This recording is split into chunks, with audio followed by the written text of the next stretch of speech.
So our commentator has not yet appeared into the call, but we will start the qualifying in a few minutes.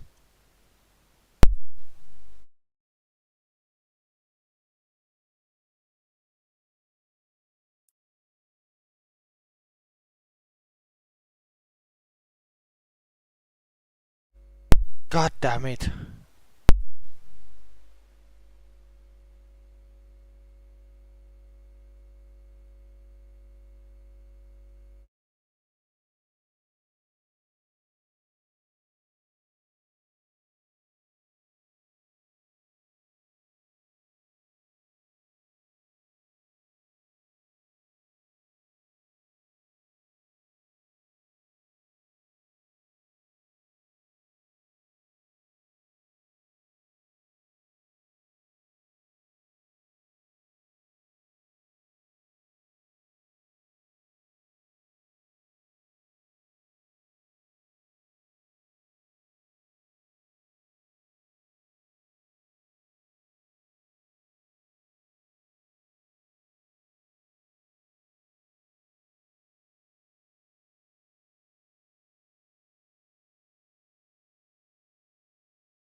All right.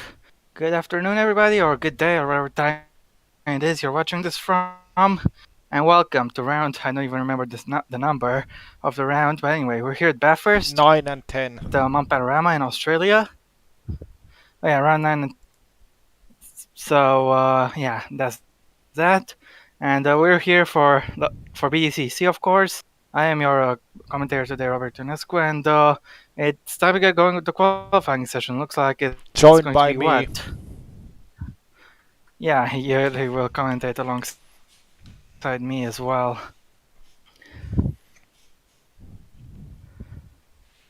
By the way, Yuri, for the standings, I meant to post them as a screenshot, so I don't have to take my Mm, eyes off the screen, But in any I, case, the I don't session have is it. underway. I don't have it. The Okay. game will In any crash if case, I this is try to quite a take a. classic track to go racing at.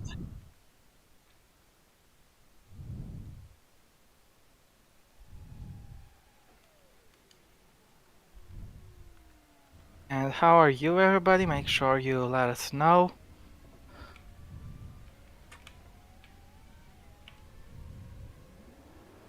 Because this circuit is quite the big one.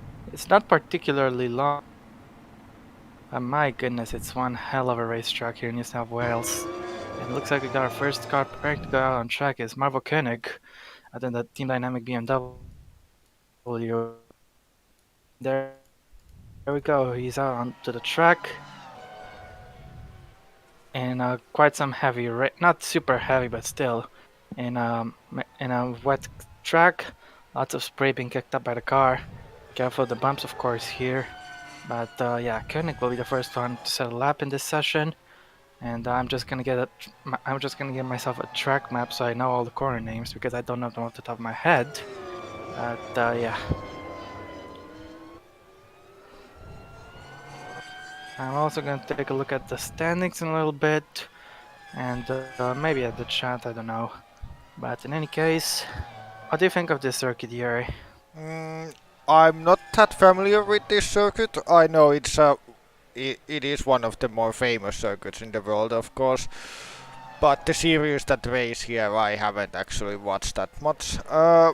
From what I've driven it myself, it's pretty nice. The tight section here, it's quite difficult to get correct, and then you get to the fast places where you're basically full throttle up until the final few corners. I do like it. Trying to get the chat load, so if you hear an echo, if you And as you can see, it's a long circuit. Part of the track in is any dry case, and part of the track is wet.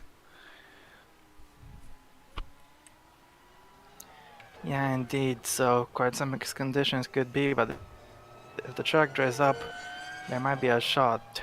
Anyway, this is meeting number 5, of course, and obviously this will be the last BCC season. It'll be replaced by the series whose original name is World Champ Car, but that is not the final name, of course.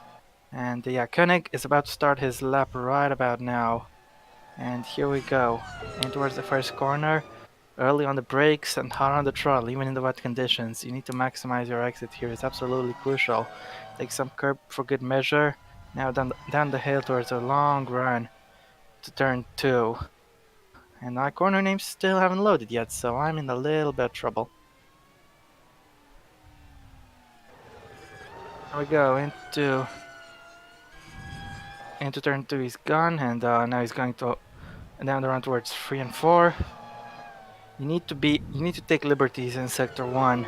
You need to run as close to the wall as you can, and risk it for a chucket biscuit, because otherwise you're not gonna get the best lap time. So the track is narrow, you have to use every single bit of it. And Koenig has a 46.2 in the first sector. Now the corners start getting a little faster, but don't be too confident because you can very easily find yourself in the wall if you push it too hard in the dry, let alone in the wet conditions. There's this dry line starting to emerge, of course, but now Koenig is going to go towards the downhill section very fast and very tricky. You can gain so much lap time here if you get it right.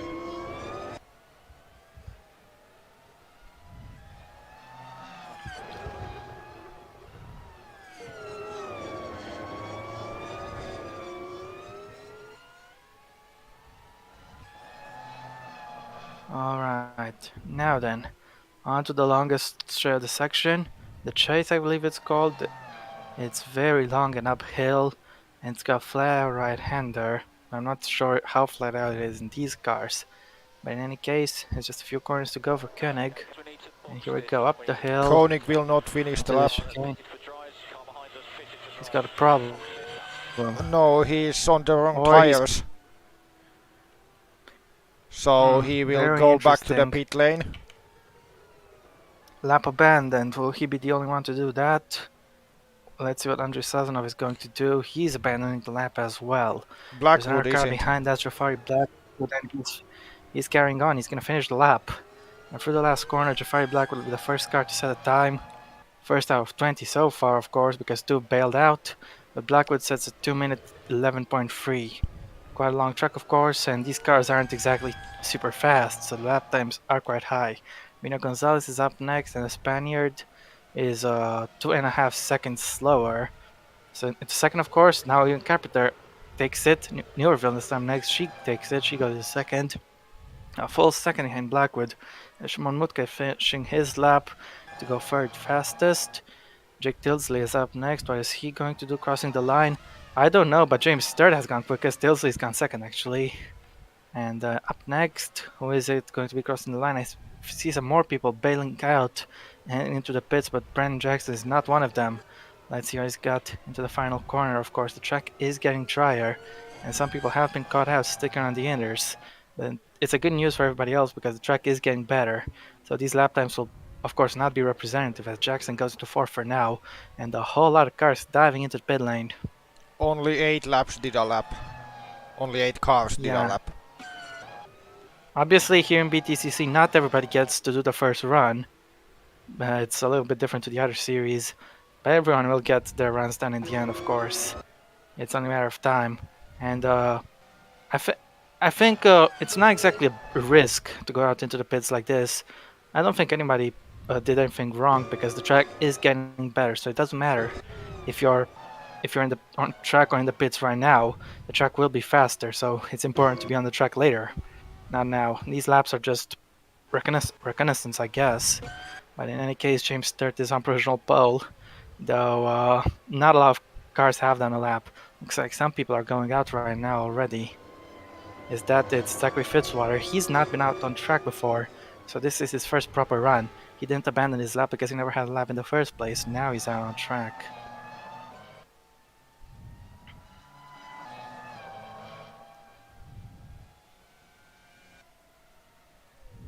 Yuri, what do you think about the drivers who decided to back into the pits?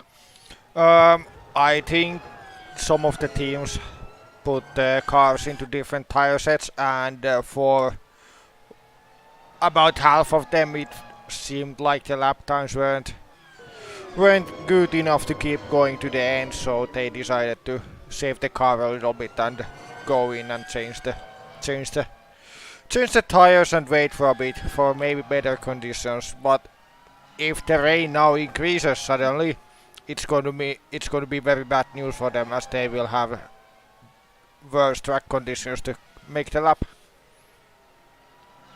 Yeah, indeed. Meanwhile, in the news, of course, the calendar has been shortened to make sure it actually finishes in time, so the drivers here, count towards the sign up, so they can complete the full season before the top class ends their season, of course. And yeah, because of the shortening, it means after this meeting, after these 2 races today, we'll only have 3 more meetings, 6 races. Two at Spa, of course, feature and sprint. And then after Spa, we'll be going to Silverstone for the arena variant of the track. And finally to Brands Hatch, not in the Indy layout, but on the full Grand Prix layout.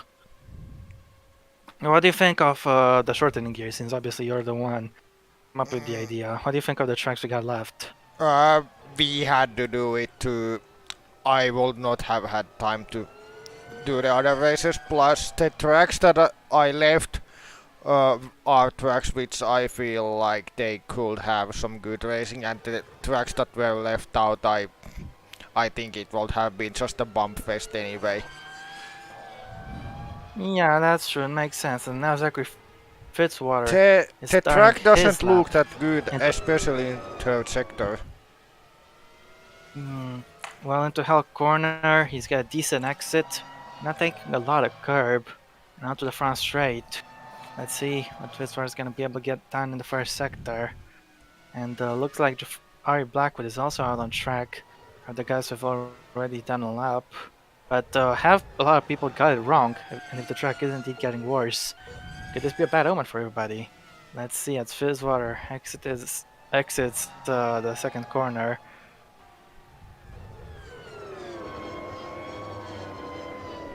And I'm still struggling with my internet for the moment to get the corner names to load and everything, but bear with me. Ooh. In any case, 9/10 of. Fitzwater's.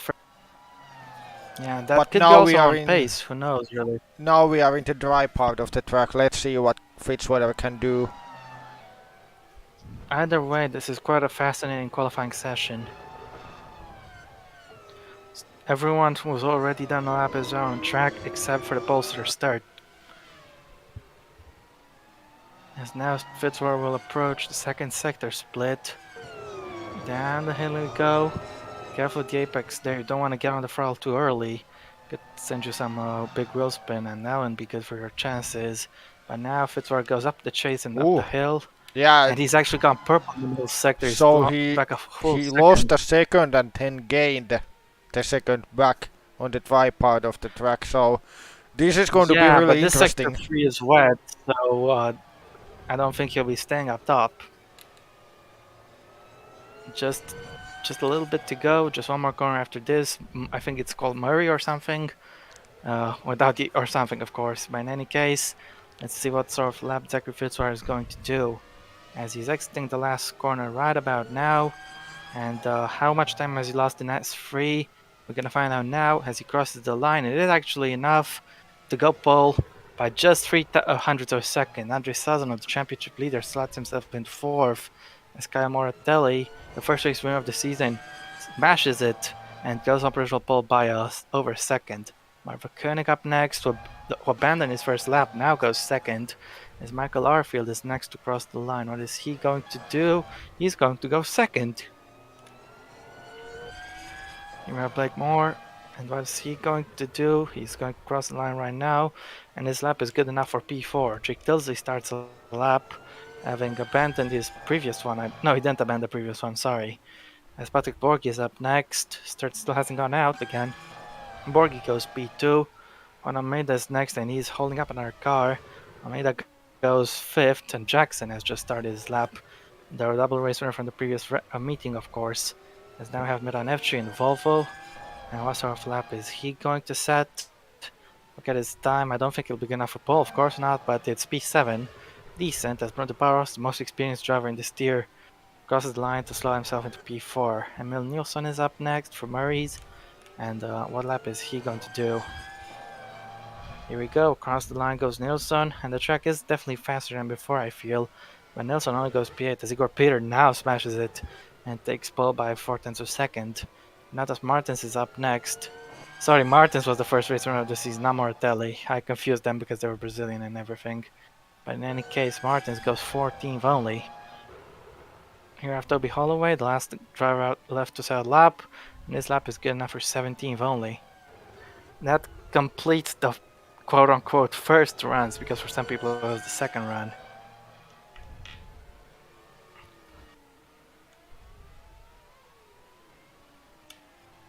But yeah, I think a very solid display for Pierce so far, don't you think, Yuri? As we have Jafari Blackwood finishing his lap right about now. What time is he going to set? I don't think he will improve by much. He does improve, but not by much, as I said. He only goes up to 13th. And second in the championship, of course, as you have in Carpenter. I'm not even sure how to pronounce his first name, but in any case, here goes Carpenter. What's he going to do? Crossing the line. Good lap. He goes second, actually. Good lap. Though still a ways off Peter. As Nashimon Mutka across the line goes 11th. Some other people setting the laps, of course, but Yorville is one of them. And her lap is good enough for P7 there. So, decent improvement. I think We have Jake Newville is Tinsley. a he. Are sure? Because the name is Bella. I'm pretty sure. I don't. Not 100%, but that's what I thought at least. I don't remember the. I judge by the name as anyway. Rubino Gonzalez improved to P21, and Brandon Jackson improved on his lap, but stays in last. So quite a reversal of fortune in the last meeting, of course. As now Nilsson is being attacked from behind by another car. He's put a little bit of distance, but he's coming into the pits.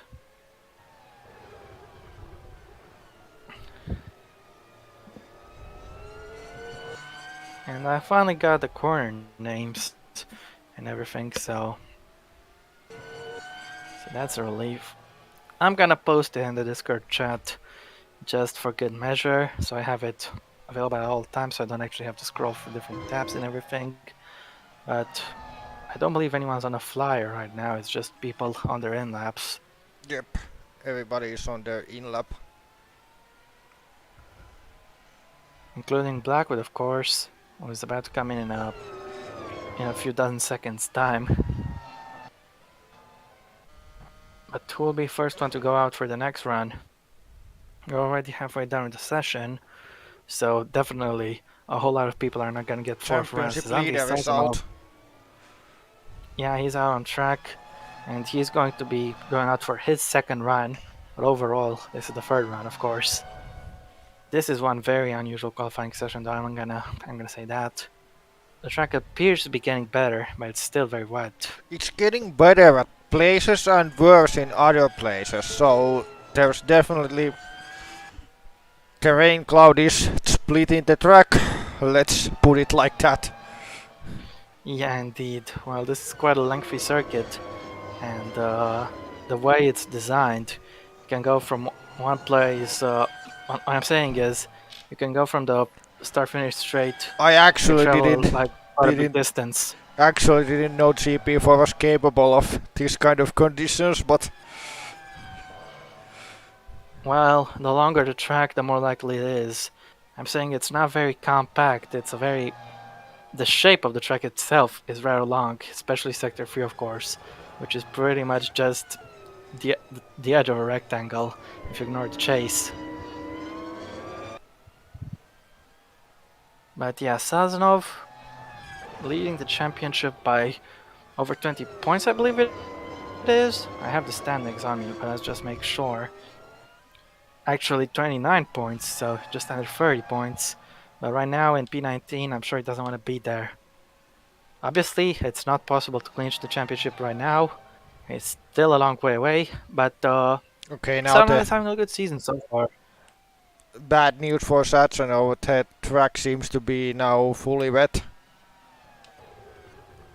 Oh no, so it's gotten worse in Sector 2 as well.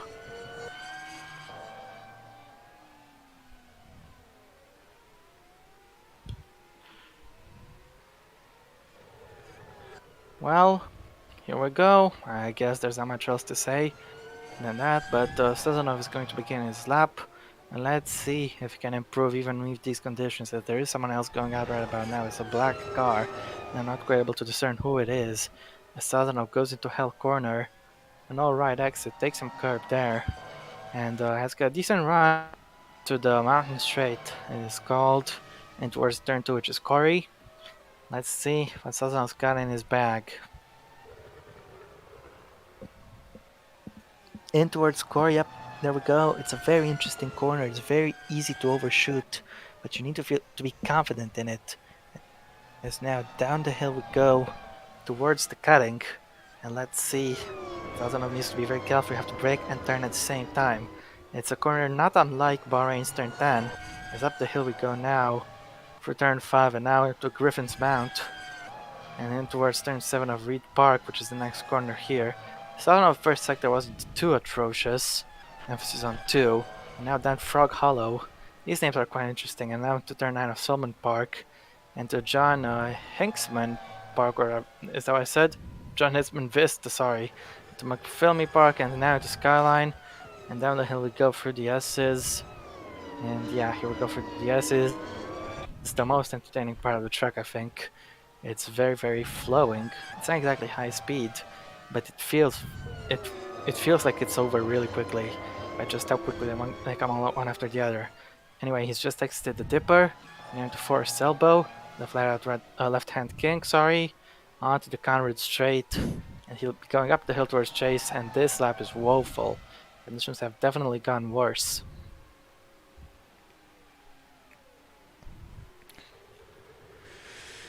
Joe has Might put be a it very tough in weekend for chat. the race lead, not the race leader, championship leader. Yeah, but as Joe has put it brilliantly, what is going on with this weather? And only one corner remains, really, Murray's corner. And Sazonov is going to finish the lap. He's obviously not going to improve, but just how far exactly down is he going to be?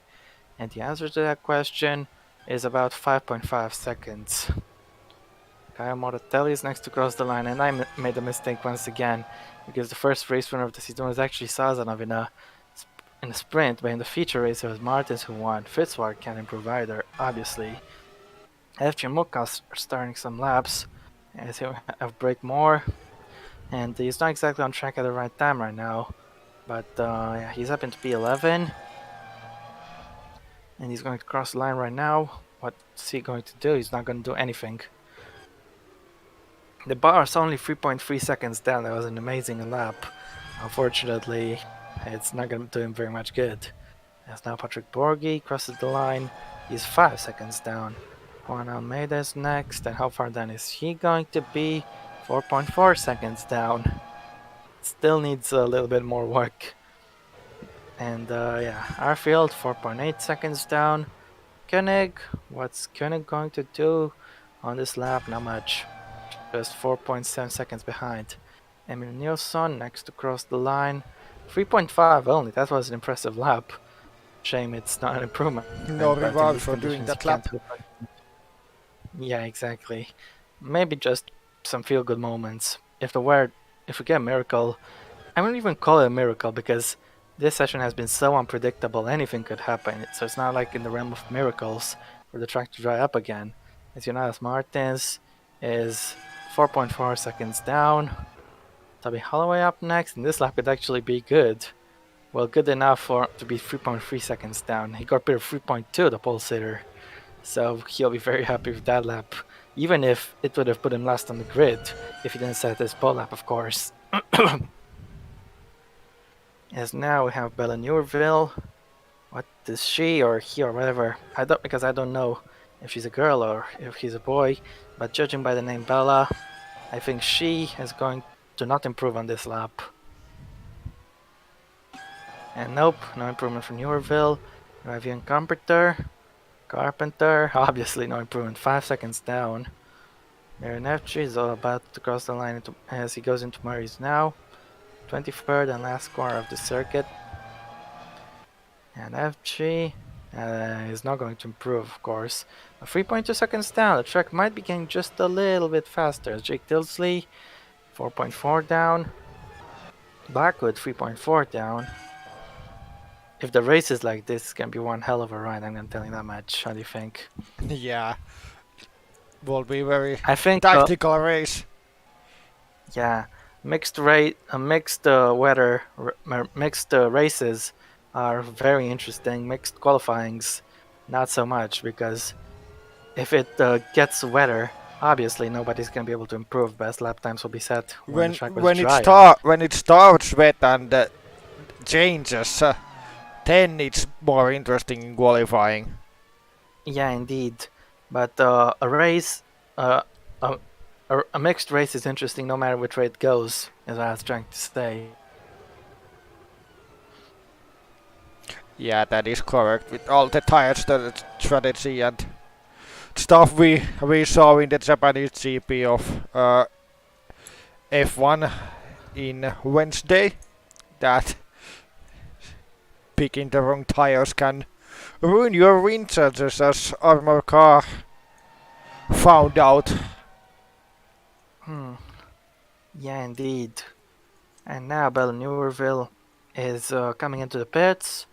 Not like it matters anyway, though, because I don't see anybody able to improve in these conditions. But it still could dry up before the end, and who knows what's going to happen.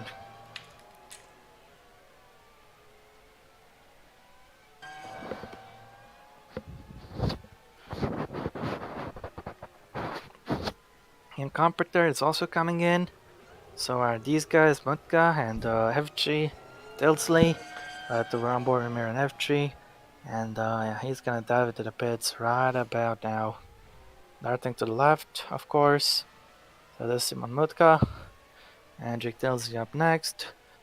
Yeah, sorry about the end of the session being boring, but it's out of our hands. As Rubinho Gonzalez has gone out, 5 minutes to go, this is definitely going to be his last run. But Gonzalez is the only driver that hasn't scored points this season, so he's not having the best of seasons. Well, if he starts in this position, it looks unlikely he'll get to score a point, but you never know. In any case, Gonzalez is about to begin his lap, and would you like to comment it through it, Thierry? No. Okay, fine. I don't blame you, considering this lap is likely going to be atrocious with this weather. But anyway, how the hell corner he went. Now onto the Marin Straight. I have to say, these corner names are very creative. Don't know who came up with them, but fair props to that guy. Very imaginative. As now to Quali is going to go. This is a very interesting corner.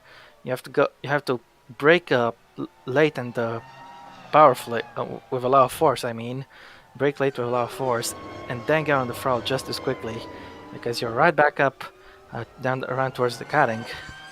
And now to Griffin's mount, the double right hander. No, the right hander of turn 5. I think it's, and then Reed Park, and then Frog Hollow. Decent Turn first 7 on sector. this map. Actually, yeah, he might yet have a chance to improve. The track might have gotten a little bit less terrible, for lack of a better word. But yet on the track map, this is very funny because Reed Park, what is labeled turn 7, isn't even a corner, it's just a straight section. You know what I'm saying? Yeah, And that's then the corner after that, which is a left-hander, with just one apex, is labeled two separate corner names, Frog Hollow and Salmon Park. So, like I said, very imaginative and quite different to the standards for corner names in Europe and America. yeah, quite interesting corners. As now we can see that the lap times in these conditions, they are not, they cannot be found. Yeah, well, uh, just to add to the thing, Gonzalez, well, Sector 1 is mostly straight lines, so I wonder he didn't lose that much. Sector 2 Yeah, is and much more time twisty. Sector 1 looks more dry than Sector 2 and 3 as well. And Yeah, like that's also for good measure. Simon Woodka the has gone out, and then Jackson still in the pits. Looks like he'll start last. end of that straight seems to be the most wet part of the circuit right now. Gonzalez only 3.9 seconds down, but it's 3.9 too much. He can improve. Means his session is done, and he'll be starting on the back row. He'll not be starting last because Jackson is not going to go out on track. You have Fitzwater. Has he been able to find anything? And we go for the second sector split. And how far down is he? Just about 2.7 seconds for the Aussie. It's no big deal, except it actually is a pretty big deal.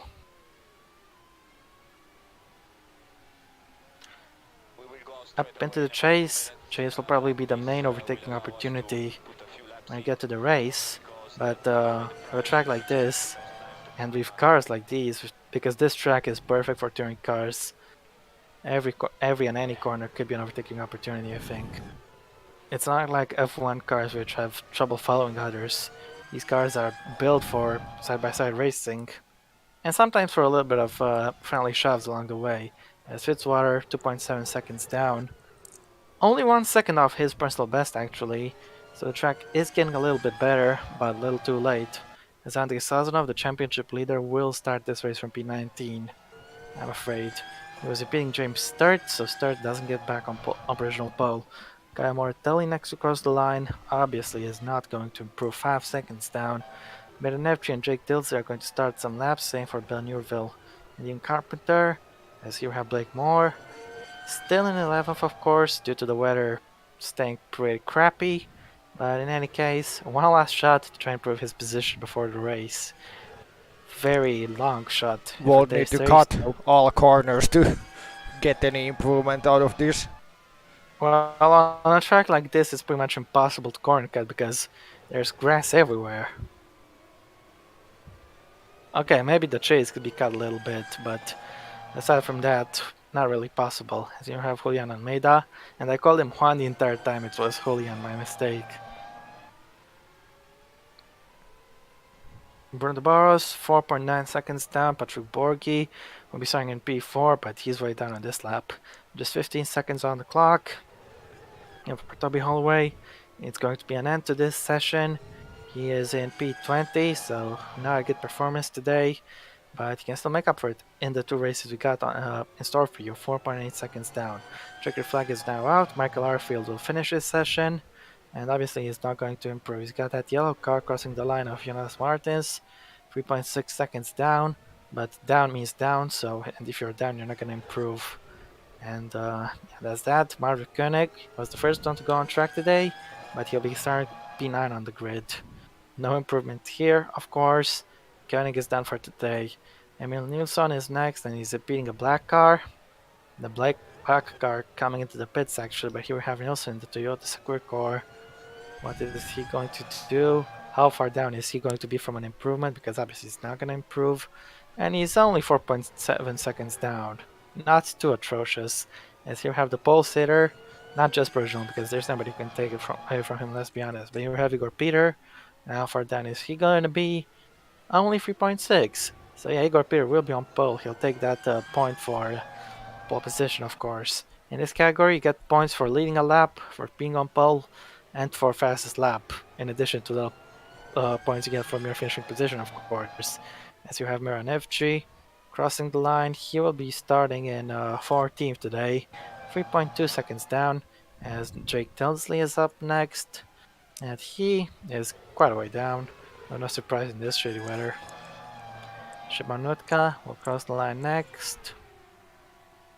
Matka doesn't improve on that one. Julian Almeida is coming into the pits. Grundevaros, I'm not sure if he's coming in or not, but it's not going to change things anyway. He'll be starting in P7 though, and he is coming into the pits actually. So for his Patrick Borgi, I believe actually everybody should be done. As Tubby Holloway is gonna dive into the pits very shortly. Go through the chase. And what do you think of Peter? I think of Peter's performance today qualifying. Uh, did the best possible lap in the best conditions and took the pole position with that. I think it's a good performance and it's going to help him rise up on. Joe, I think MotoGP is at 8 p.m. BST actually, not 7. I'm not sure, but in any case, Igor Peter is on pole, and we're not gonna read the grid because we will read it right before the start of the race, of course. Sprint race time. No point reading it. Yes, yes, it is race time. And just give me a sec. But yeah, here we go. Just 12 laps, but on a track this long, 12 laps is quite something. And let's go. Here we have the grid 4x4. Igor Peters on pole for Team Dynamic. Ian Carpenter in P2. Cam Mortelli is third.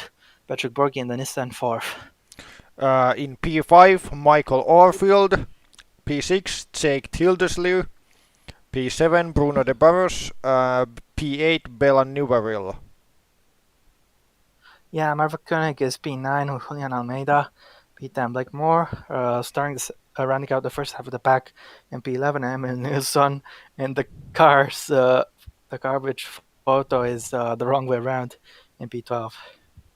In P13, it's Simon Mutka.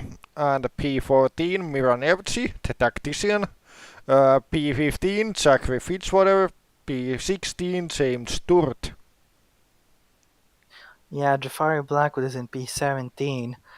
He is in front of his teammate and championship rival, but not by much. Nels Martins is in P18. And speaking of his teammate, Andrew Sazonov is in P19, Blackwood's teammate. Toby Holloway is P20.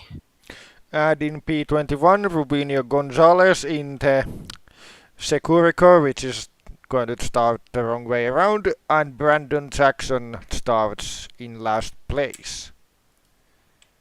And Quite a change of fortune for the win from last time. And it's actually gone dry, so that's quite interesting. And so yeah, well, not much left to do, and let's get racing.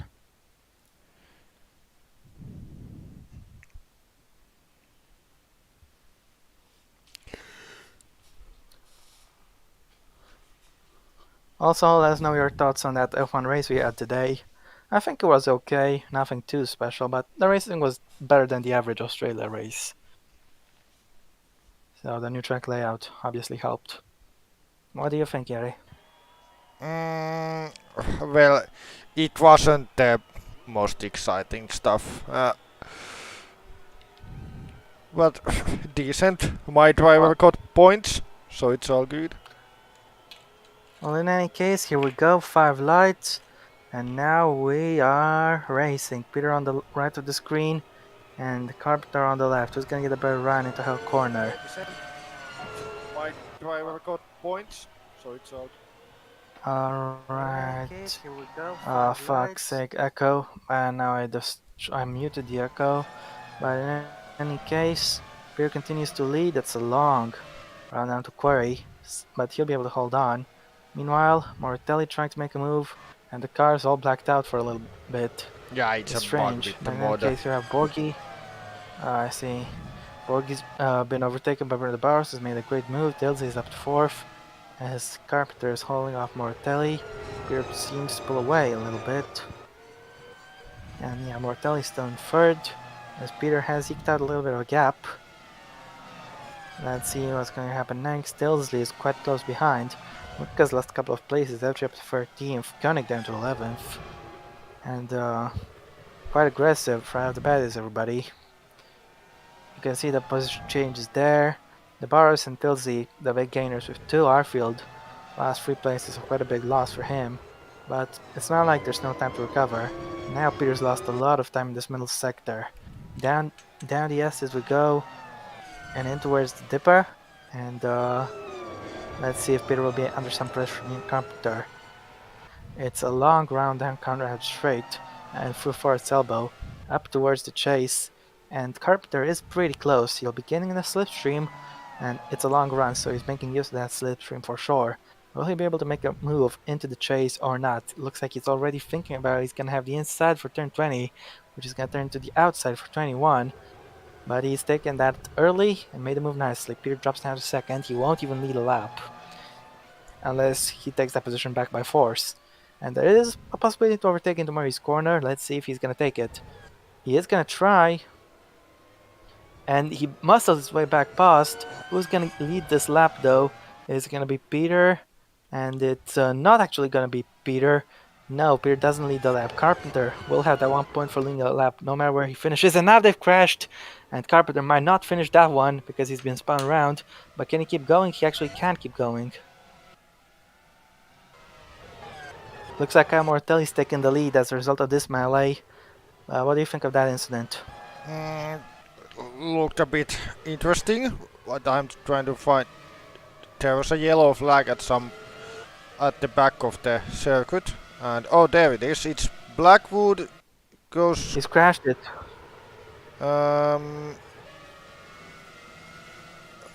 Does he Just get went off on hit? his own. He gets hit by Oh, no. Martins. Quite a big wreck at high speed, and there was no saving it. Martins takes Blackwood out. And yeah, that's before Blackwood out of the race. And And second in the we need championship to won't get also any see. points in the sprint. There it is Yeah, for P1.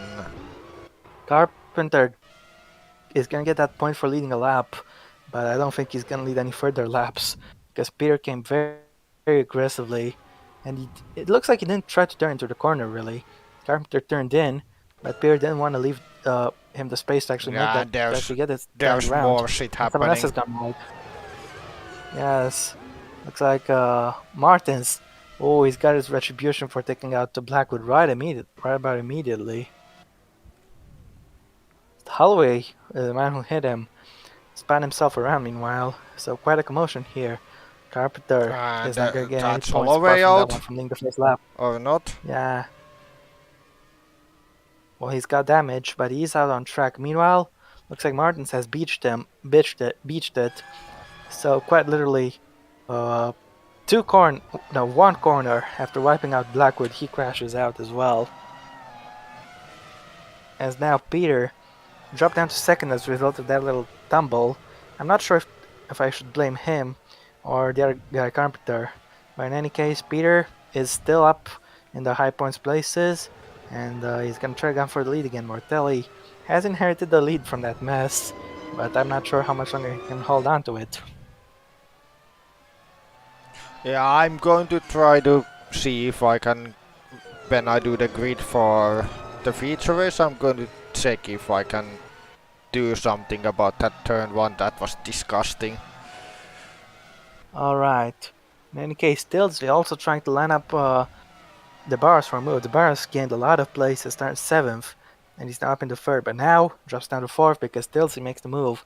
gets himself out of podium places, and the bar's not putting up much of a fight, though he might have a shot in towards Murray's corner later on. He's got a good exit, but he's gonna have to dive if he wants that position. No, he's not gonna dive it. Meanwhile, Koenig drops down to place. Nilsson got him. And that's a point for Moratelli for leading the lap, of course, as FG is there in P10. Tilsley says the fastest lap. He might be a contender for this win. But watch for FG going very aggressive to the inside, attacking Almeida, who covers him off, and Almeida stays in front. But FG, already having a decent exit, he's also having to worry about an attack from the car behind. And now, Almeida onto Baron straight and on towards Quali is going to be quite interesting. Tilsley's up to second. Something's happened. Peter's been overtaken. But here goes FG attacking Almeida. Is going to take the position into Quarry? And the answer is no. Almeida with a brilliant defense around the outside. Either way, Peter might have made some sort of mistake.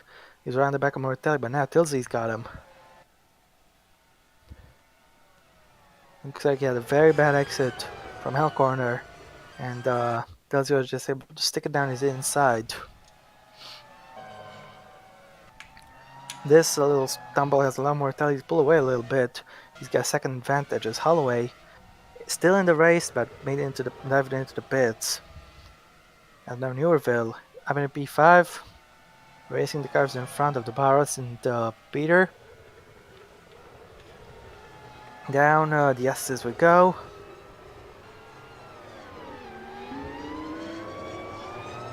Behind these guys is also Borghi trying to fend off Michael Arfield. As Moratelli still has a second cushion on Tilsley. So that can be an interesting development. But in any case, I had a dipper now through Forest elbow. Yeah, Newerville not exactly close enough to make the move on the bars right now. Meanwhile, the bars might actually be getting close to Trigger Peter. As in the meantime, we have Fitzwater going on the attack on Emil Nilsson, not bring up much of a fight. It's a long straight, of course. If you're close enough with the slipstream, you'll get your car way before turn 20. And into the chase we go. Fitzwater holds on to the position he's just taken, of course. But Murray's corner is a good place to start a stage of fight back. Tilsley's gained a little bit. Meanwhile, the gap is now down to 7/10. Nilsson is not going to try anything. Moratelli sets the fastest lap. And then just under a second later, Tilsley sets an even faster lap. Sazonov, in the meantime, championship leader down to P16. His main rival and his teammate deserve this race, but Sazonov is not getting any points right now. And there's a yellow flag at turn 1. Ooh! There was a lot of debris. Fitzwater and Nilsson seem to have collided. Both of them appear to be out. And, yeah. I'm not even sure what happened there, to be honest. I know what's happened there. Yes. Nilsson very aggressive attacking Fitzwater. Shut the door there. Nilsson didn't turn in much. And textbook collision. Yeah, it's poor track design. Yeah, and I think another car took damage running over to the Prix. I'm not even sure who it was, but it was a car in front of Sazonov. There's nobody has a pit call. Alrighty then. Well, in any case, Holloway still in this race, as is Nilsson, as a matter of fact, quite a way down. Meanwhile, Martin is being chased down by Tilsley as Peter has dropped down to 4th.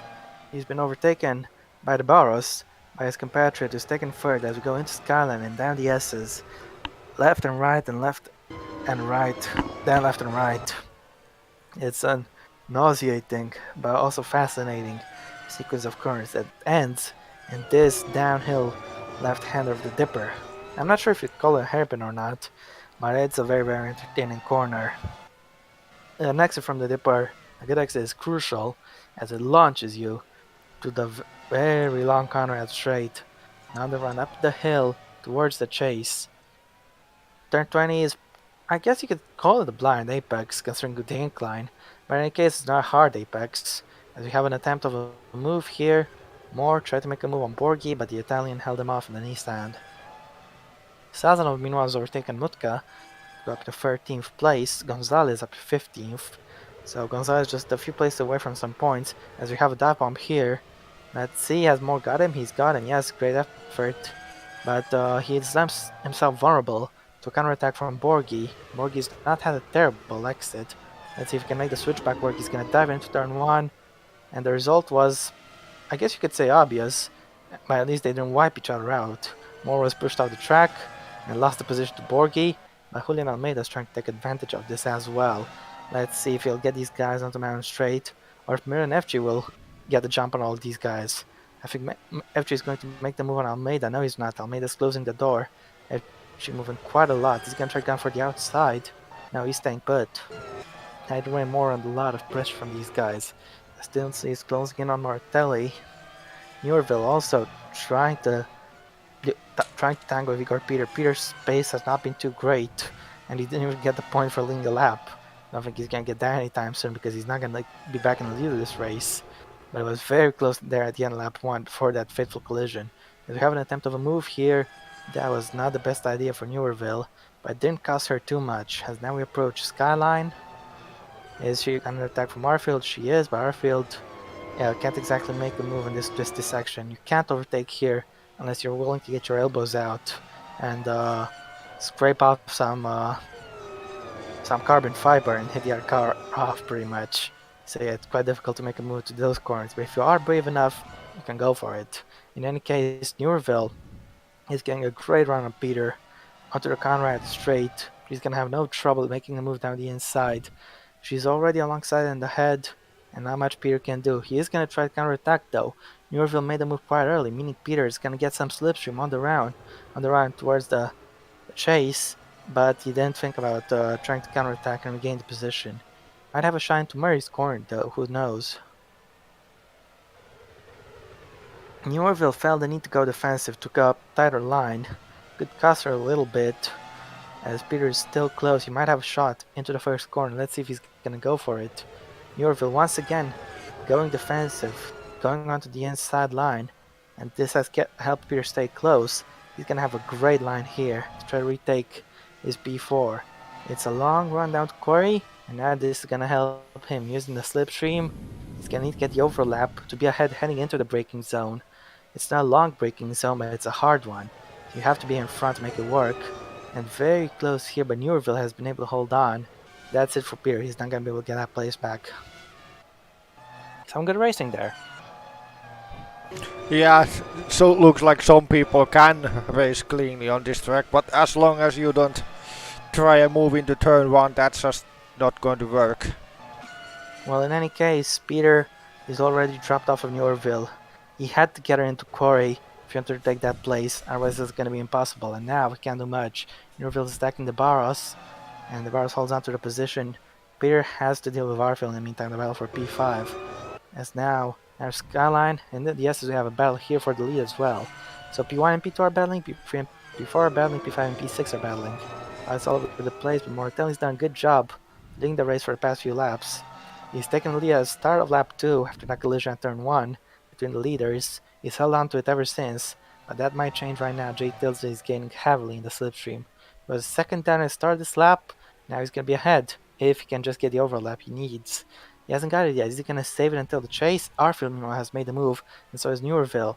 Newerville overtakes the Barros, but the Barros I don't think is done yet. He might try to do the same Peter did on the previous lap.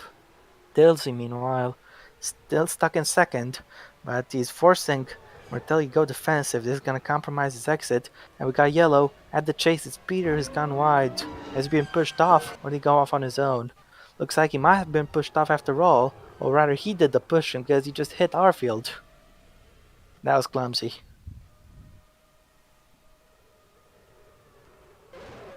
Arfield shut the door, maybe a little late, but Peter should have just backed out. The gap wasn't there. What do you think? Yeah, the move wasn't on, it was a bit too late. I think this has completely ruined Arfield's race. Yeah, indeed. He defended quite aggressively, but he had the right to do that because uh, the grip was never on for Peter to make that move. Meanwhile, we might have a move for the lead right now, in towards Corey. This will be quite interesting. Martelli against Tilsley. Tilsley has the inside, but Mortelli has the racing line. He has the grip and he holds on to the lead. Peter has dropped down to seventh, sorry, not second. The pole sitter once again in a little bit of trouble, involved in a collision. As now he's under attack into Quali. Let's see if Julian Almeida can get him. On the brakes, he's got him. Great move from the Argentinian.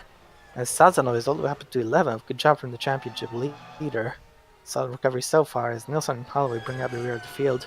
Mortelli still holding on to the lead, but Tilsley is all over the back of him. Is he going to try something here?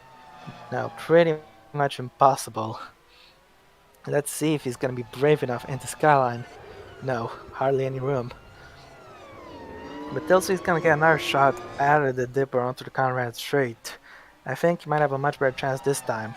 But that said, Mortelli has a great run through the Estes. He's pulled a little bit of distance, but not enough to avoid the slipstream. So Tilsley will have a great attack here. This is where Mortelli needs to do defending if he wants to hold on to the lead. And let's see, Tilsing making some big gains. He's gonna go for it. Not too early, so he's gonna go for it right before the right-hander. After turn 20, he's got him. But watch for the counterattack. Mortelli's not is gonna try here. Oh And he's touched no. him, just punted him off the road. And that's not how you should regain a position. That was poor racing there from Mortelli. He has regained the lead as a result. And the Bathurst is back in the third. Tilsley's race might have just been ruined because he's having to wait for all these people. And what do you think of that incident, Yuri?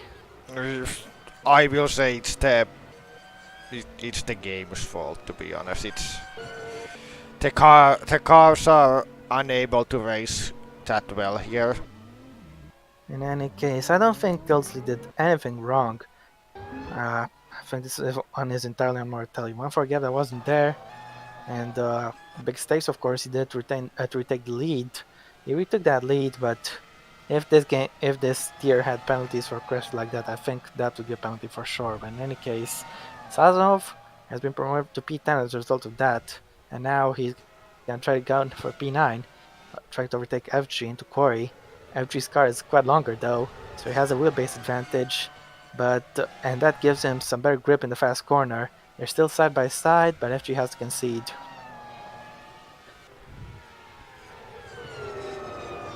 Newville gained 6 places. Is she going to be able to hunt down Mortelli? Before the end, that could be interesting, as Barros holds on to the podium place in third. I think Borgia is the car behind him, but not too close behind. So the Barros could find some comfort, at least for the time being. As here has James Sturt going aggressive. I think Marvel Koenig that is in front of him, I'm not sure. But anyway, now the Skyline we go. No, it's Igor Peter, my bad. 2.9 second advantage from Mortelli on Newerville. We'll have to see if the Belgian can close up or not. But in any case, Mortelli, if he's not caught, he will take a big and also controversial victory in the sprint race.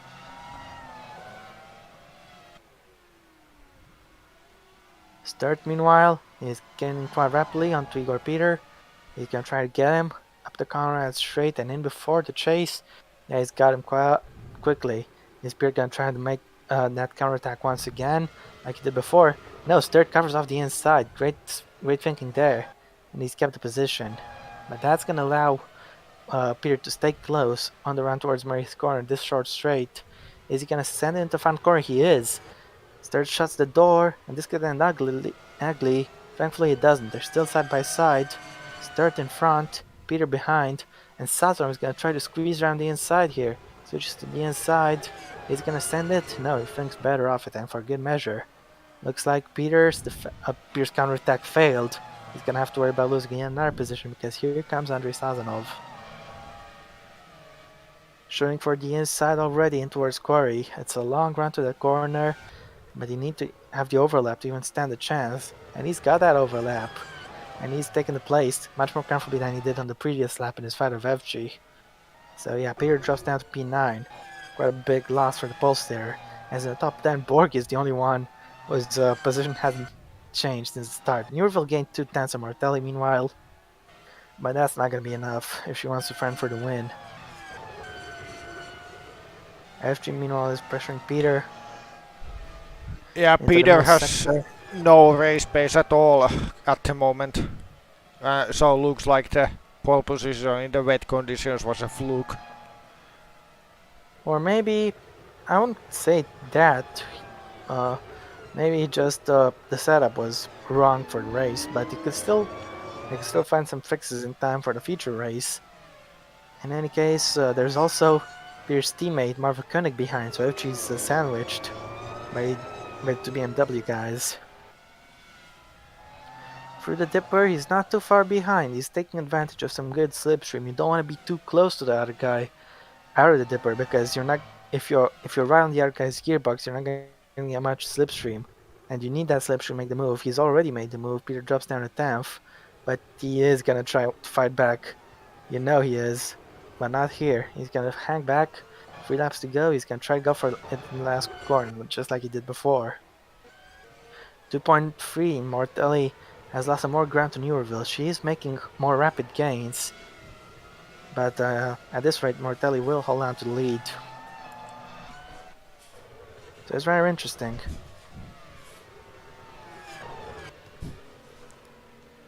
And that's Gonzalez off the track. Yeah, Oh no, typical.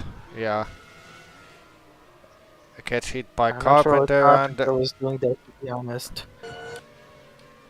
and somehow doesn't lose a wheel.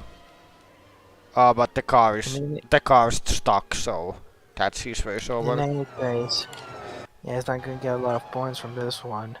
And by a lot of points, I mean he's not gonna get any at all. But let's see how long the yellow flags will be there in the last corner. That could be interesting, as Blake Moore has just about caught up to the back of Patrick Borghi. Into the cutting, and now up the hill, the Griffin's Mount. It's quite difficult to race in this section as we go down Reed Park into Frog Hollow. And next up is Solomon Park. After this, and here we go to Solomon Park, and then John Hinksman Vista, and McPhillamy Park. And now in towards Skyline. No, Skyline's not here. This is John Hinksman Vista. The corner names are become much slower than I think. Now we're going to Skyline. And then yes he's sticking close. I think he knows what the main overtaking opportunity is. He's just gonna hang back and sit at the reasonable distance to make sure he gets some slipstream out of Ford's elbow and launches his way past under Conrad straight. And this is gonna be interesting. Let's see if his plan will come to fruition. Borg has a 2/10 cushion, but that cushion is just about gone now. It's all flat out racing from here. And this is interesting. Moore has decided to hang back through turn 20. Is he gonna have to dive it in the chase? No, he's staying put. He's gonna have 2 laps after this to make that move happen. I think he's being patient. He knows if he gets past Borgi, he won't be getting any further places. Yellow flags are here though, don't make the move. And he's hit him. He's hit Borgi off the road and just about saves it from a spin, but Borgi is out and his wheel is on track. Thankfully, it doesn't cause any chaos. But that was a poor taste move from Blake Moore. It was a yellow flag zone for crying out loud. Yeah, Not it supposed to wasn't crash an like actual that. yellow flag. Oh, right. Well, now there is a yellow flag in the same place as before, Yeah. but in any case, look at this. Newerville has cut the gap quite a lot, Mortelli. Mortelli already lost out on the last lap of a sprint race at Donington to Andre Sazon back then. Now, if Baron Newerville keeps up this pace, she might just be able to nick it away from him on the last lap, we'll see. James Sturt, meanwhile, has taken P6 as a result of, Borgie being wiped out of the race. And he could get that P5, James Sturt, if he overtakes Julian Almeida. Let's see. Down Solomon Park, and John Hinksman Vista, and then McPhillany Park. This is McPhillany Park, yes, and towards Skyline. Look at this attack there, but meanwhile Newerville has gained even more. She's within a second. She's gonna get her first opportunity here, but I'm sure she's saving it for the real shot on the last lap. She's 8 tenths down, not gonna be close enough to make the move here. But with the pace she's got, she'll definitely have a chance to nab the lead just at the end of the race. I think Mortelli's gonna have to do some defending, and it could give him some Donington flashbacks. I'm sure he doesn't want to lose a win there. My goodness, no, it's not Moratelli who lost the win at Donington last lap. It was his teammate Martins. Not the first time today I confused those two. Meanwhile, here goes third. And back goes third. Hanging back, but he's gonna send it here into the chase on Almeida. And thankfully they didn't touch as we're on to the final lap. Moratelli versus Newerville. Moratelli's teammate lost the win on the last lap. Will he lose as well? Yellow flags are not there anymore. The marshal just got the news a little late. But good defending there from Jabe Sturt. Andy Sazonov quite eager to attack. He's gonna go for into turn one. He knows the risk, but he's going for it nevertheless. And thankfully, he backs out just about in time to avoid collision. Meanwhile, the battle for the lead is raging hard. Onto the last lap, Mortelli has had a brilliant race. He's led all the way through ever since he took the lead on lap 2. But now he might just about lose it before the end because Bell Newerville is charging in hard. Let's through down Stillman Park for the last stop, and into John Hicksman Vista and McFlynny Park. We're approaching Skyline very soon. That was McFlynny Park. Now then, we're gonna go down to Skyline. Mortelli's still holding on to the lead. It's impossible to overtake here, but Newerville is getting closer and closer and closer. She's gonna have two chances. Into the onto the Conrad Straight, of course, the approach towards the chase, and if worse goes to worst, at Murray's corner. Through the dipper we go for the last time, and then to force elbow. Newerville is coming. She's gonna try to get past Mortelli. She's getting a lot in the slipstream, just 3 tenths down. I think Mortelli might be able to hold on. Who knows? Here goes Newerville. Has she gone for it a little early, or was that enough to get past? She's gone past, yes. Newerville takes the lead, but it's not done. Mortelli's gonna try to fight back. Or has he just about run out of grip? Newerville makes the move stick, and only one corner remains. Has Mortelli given up? Or or is he gonna try to retake the position? Some blue and white flag for some reason. Bell Newerville has taken it in the last sector. And what a brilliant race that was for Bell Newerville. It takes the sprint race win right at the death of it. Mortelli second, Bruno Barros P3. Almeida's been passed, third is up to fifth. But the Barros is going to take third, and what a finish that was. What a finish that was. Blake Moore finishes P4. James Sturt will be P5. Julian Almeida P6. Sazonov P7. FG P8. Peter P9. Koenig P10. Carpenter holding off Mutka, and Tilsley is going to be finishing P13. I'm not sure. I don't think Tilsley will be happy with that. He was in the shot for the podium before he got taken out with Mortelli. So yeah. As Nilsson is very unlucky today, obviously, he's going to finish 16th. But that was a very entertaining last lap here, eh? True. Somehow Newell managed to catch and overtake Moratelli. Did not expect that, to be honest, because the gap was quite large at a point of the race. Yeah, indeed. Moratelli wiped out Tilsley, of course, and I don't think he should have won the race like that. And in the end, he didn't win the race like that because Newerville got him on the last lap. Meanwhile, Toby Holloway will be the last car finishing the race, pretty much a minute down. But there's still one race to go today, so he may not have gotten points on this race, but he could still get some points in the feature race, of course. As Newerville is the winner today, and what a great drive that was in the sprint. She'll be taking pole for the feature race, and here we have the results. It's Ben Newerville winning with Cam Mortelli second and Brenda Barros third, and this is going a little too fast for my liking. Yeah, we will just scroll the results quickly. And Okay. lap chart here. And check who the lap leaders, of course. Yes, that's... So it was Ewan Carpenter who led the first lap, and then Cam Mortelli led every single other lap except, and then Bell Newerville led the last lap, so only 3 lap leaders we got. And the fastest lap goes to Tildeslev. So he's gonna get that at least. And here, before we proceed with the feature race, can we have 2-minute break? It will be longer than 2 minutes because I need to make a grid. so you can go for that Alright. moment. That stream will be live, so just be aware of that when you return. Yeah. But yeah, I will create the grid for the feature race, and sorry if things get a little bit quiet in the meanwhile, but it is what it is.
Well, I'm obviously back, and the stream is still rolling.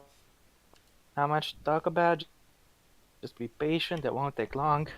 We'll get the feature race soon enough. But yeah, anything you'd like to chat about, guys? In the short break, let us know. And in particular, let me know because you probably won't be able to chat. Well, I'm here. I can chat while I'm doing this. But yeah, Alright. just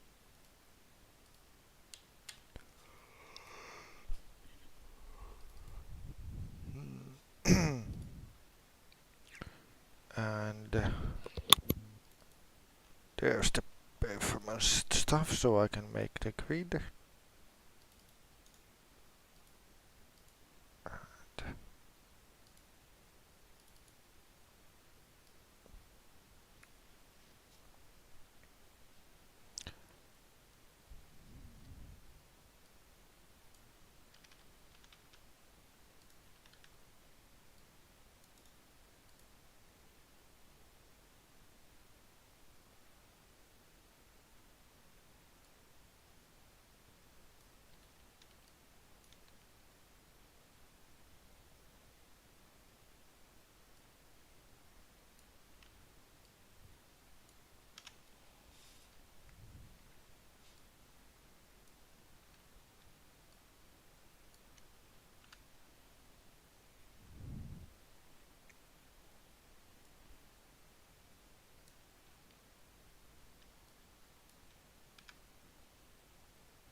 We're still here, by the way, guys, so don't worry.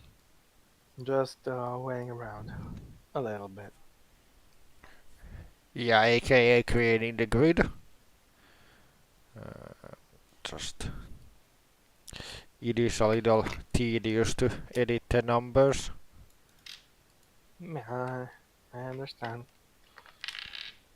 And there.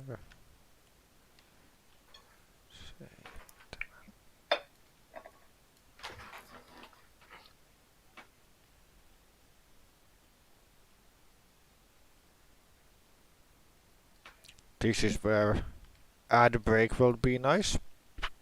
Having some Finnish Huh. ads. Sadly, we don't exactly have sponsors, and I would rather not see an old Finnish woman screaming "ulos" at some people. I think Dennis might like that. Well, at least that isn't an ad. That's just soap opera. You can make an ad out of anything. True. What's Anyway, just I'll be right back. I need to get rid of a plate.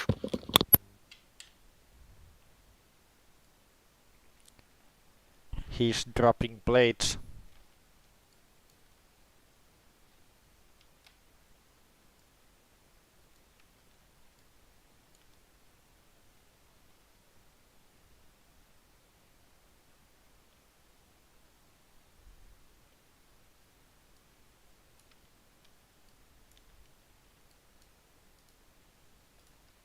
And that's the grid is done.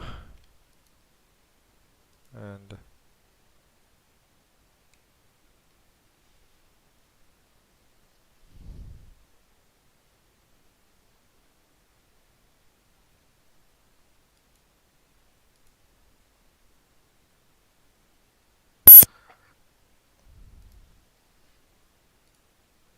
Yuri, I've got an idea. mm, I'm already ready with the grid, but tell the idea. Uh, what if we get a second person to commentate alongside Who? for this? I don't know. Maybe I'm looking at the people who are online. Maybe Joe or something, or Danny. I'm not sure. No, nobody's put into the commentators chat that they are available, so it's just us. Well, I don't mind. Sure, that's okay. Meanwhile, looking at the Discord server for the OC, I see there's an event feature. So nice, you scheduled the USA race. Or try to. It's a interesting system. Anyway, I'm going to Hmm. quickly go into the and see where's the Bathurst track. Hmm, let's see if this makes things better. Yeah. And going to increase that a bit.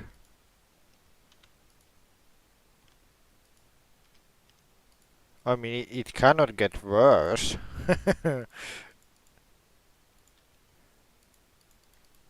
Okay, let's see how the feature race goes. Yeah, it could be quite entertaining. Meanwhile, the premiere for the last race in Top Gun, of course, 8 will be p.m. on at 8 p.m. EST. Yes, also known as 10 p.m. for you and me in the Eastern Europe time zone. Yep.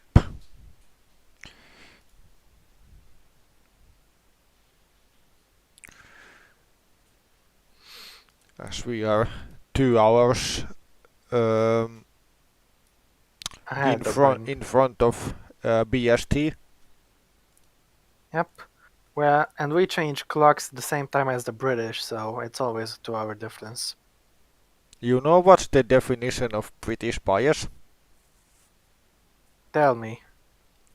When we changed our clocks, we go from GMT plus 2 to GMT plus 3. The British changed their time from GMT to British Summer Time. They Hmm. have to have their country name in the fucking clock. Well, in any case, uh, they made a change not too long ago. Basically, instead the standard is called UTC, Universal Time Coordinated, would be the translation from French. So yeah, UTC is the same as GMT. So obviously, when the British time changes, uh, UTC doesn't change. So So British I time goes have the from grid here, plus. but just I have to go for just a minute. Yeah, as I was saying, British time basically changes from plus 0 UTC to plus 1 UTC, and for us it changes from plus 2 UTC to plus 3 UTC. And UTC is the same as GMT, of course.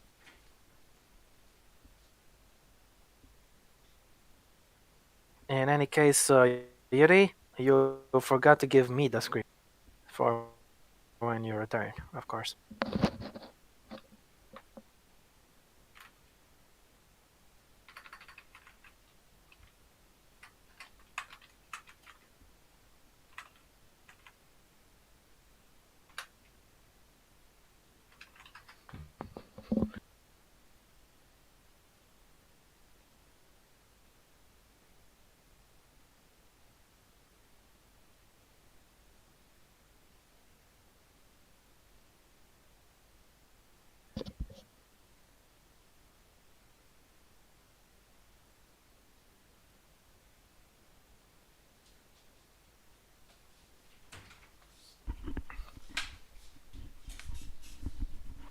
Okay, I'm back. We can now do the grid.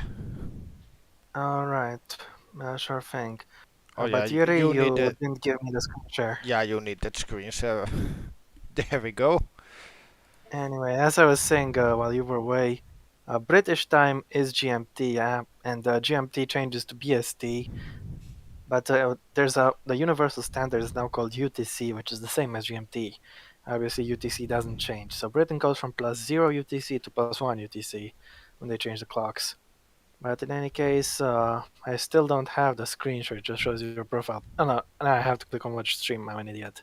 In any case, here we have the stream, and it's going to be 24 laps, double the race distance from the previous one. There will be a pit stop involved, of course, but you have the grid, which is the result of the previous race, of course. Villeneuve on pole with Kai Mortelli in second after a very entertaining finish. Down road towards the Vauxhalls of Brendan Barros and Blake Moore. Fifth, James third. Sixth, Julian Almeida. P7, Andrei Sazanov. P8, Miron Evci. Alright, Igor Peters in P9 with his team Maverick Koenig alongside in P10. Ian Carpenter is P11 with Shimon Mutka 12. Jake Tildesler, P13, should have been higher in my opinion. P14, Brandon Well, Jackson. well, Tilsley would have been higher if he didn't get wiped out from the lead. Yeah, that's what I mean. And P15, Michael Orfield. And P16, Emil Nilsson in the wrong way around car. Yeah, indeed. Toby Holloway, after being involved in an incident in the previous race, is in P17 on the grid. And Patrick Borghi, who got completely wiped out by Blake Moore, is there in P18. Reno Gonzalez, P19 after retiring, and Zachary Fitzwater, P20. On the back row of the grid, we have. Jonas Martins in P21 and Jafari Blackwood taking out lap 1, I think, in P22. Well, alrighty then. Let's see what the weather is going to be like for this race. It's going to be all Dry! dry, so the rain that plagued us in qualifying has decided to stay away completely from the races. But let's see what's going to happen here. If the sprint race is anything to go by, this is going to be very exciting. So then, who's going to get the better run into Health Corner? And more importantly, who will lead when you get to Quarry into turn 2? Because the run to turn 1 isn't that important. There's a long, long straight afterwards. So whoever leads into turn 2 is gonna be the main benefactor of the start. Let's see what's gonna happen. Eureville on the right of the screen, and of course Martelli on the left. The lights are on, and the lights are off. We are racing, and Eureville decent start. Not a lot of wheel spin. Looks like he should be able to hold on to the lead. Martelli is under a little bit of pressure, and he's been overtaken by the Barros already. A Brazilian jumps up in the second, and his competitor is trying to retaliate. but he's at risk of losing another position actually. Side by side, if I believe that is Blake Moore, he's keeping him at bay for the moment. As Newerville continues to lead the barrels, handing after her, looks like quite a lot of cars going side by side, including two BMWs. Start up into fourth place. Mortelli's had not the greatest starts, he's down to third. But Moore has lost a couple of places, as third is trying to make a move on Mortelli into the cutting. Moore is also trying to get that position back. Almeida, meanwhile, is right behind as Peter has been passed by his teammate Koenig. Looks like Start is very close to back of Moratelli, as Newerville is already under pressure from Barros. The Brazilian is going to be attacking quite hard, and let's see what is going to happen as we are approaching Skyline and the S's, this downhill section, which is always a joy to drive through, but not a joy if you try to race with another person, because this is where it gets all bump and run-ish. In any case, Newerville holds on to the position. As we go down the dipper, burning the bars though, we'll have the advantage of a very long straight, and a lot of slipstream for a good measure for the Brazilian. Let's see if he can gun after Newerville and take the lead by the time we get to the chase. 4 tenths gap, I think Newerville will hold down for the time being, but the Barros is pushing. He will still have a shot.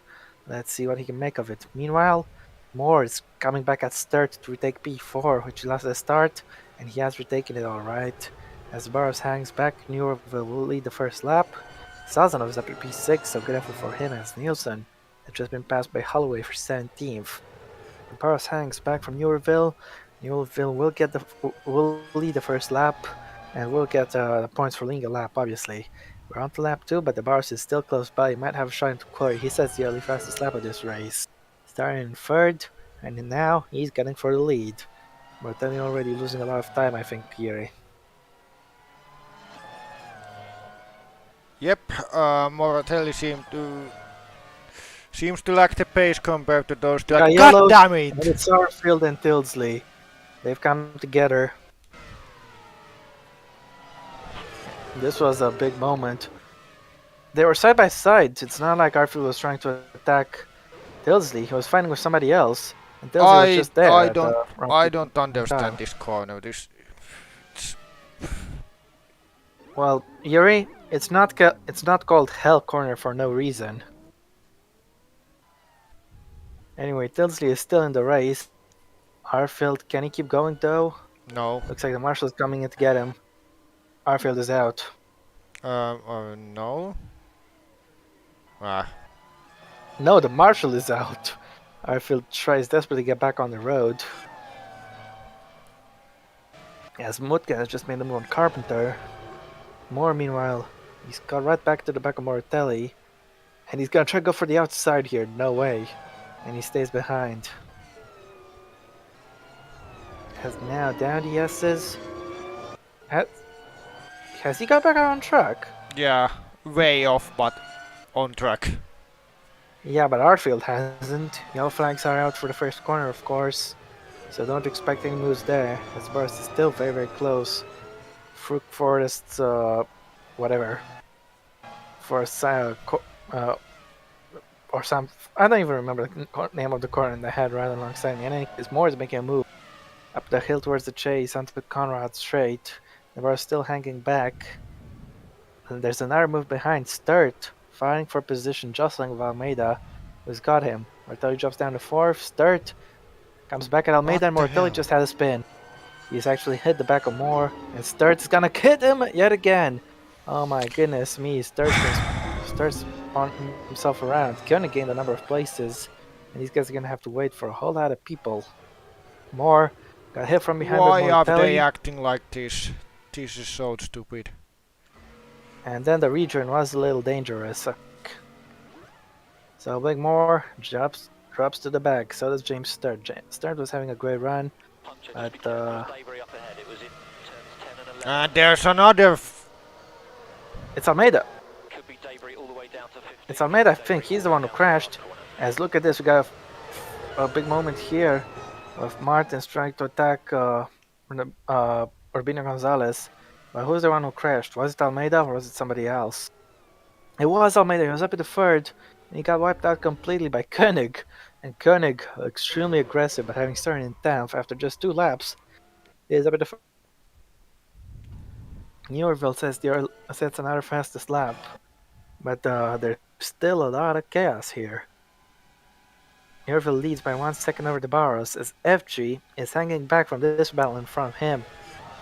Peter trying to make a move. He's had woeful pace in the sprint race. Amanda took pole. Now he's got some more pace. He's overtaken Sazanov.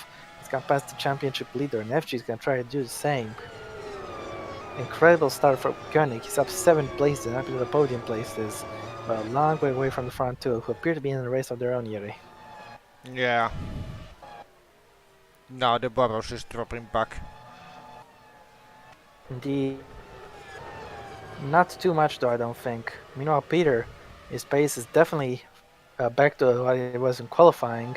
He's much faster now than he was in the sprint race, and that change up definitely worked, at least so far. Not just for him, but for his BMW teammate as well.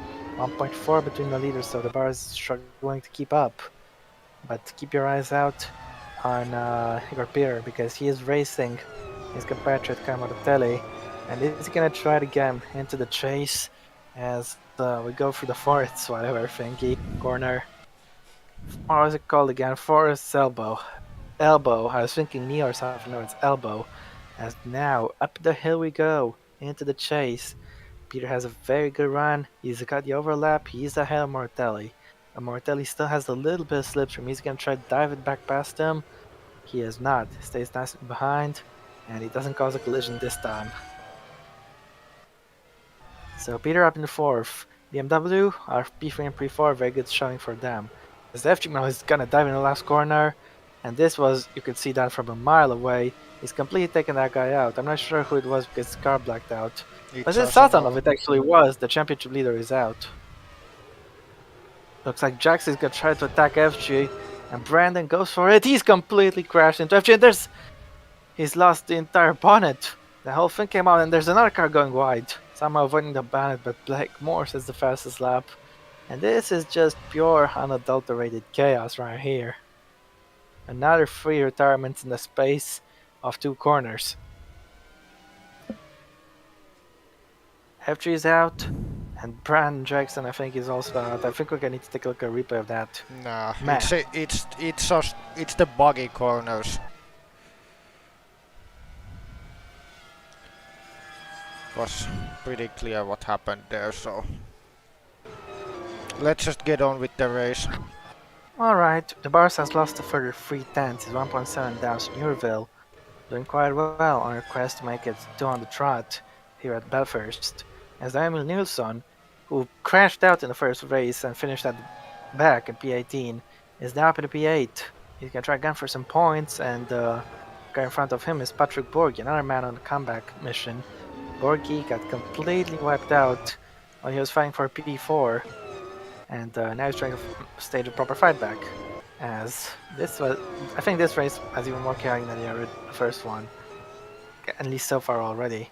In any case, Nilsson is not close enough to make an attack, but he will gain in the slipstream. Meanwhile, the Barros is keeping up, at least in this sector, but my goodness, the front two have a 14-second advantage to everyone else, and it's only been 4 laps.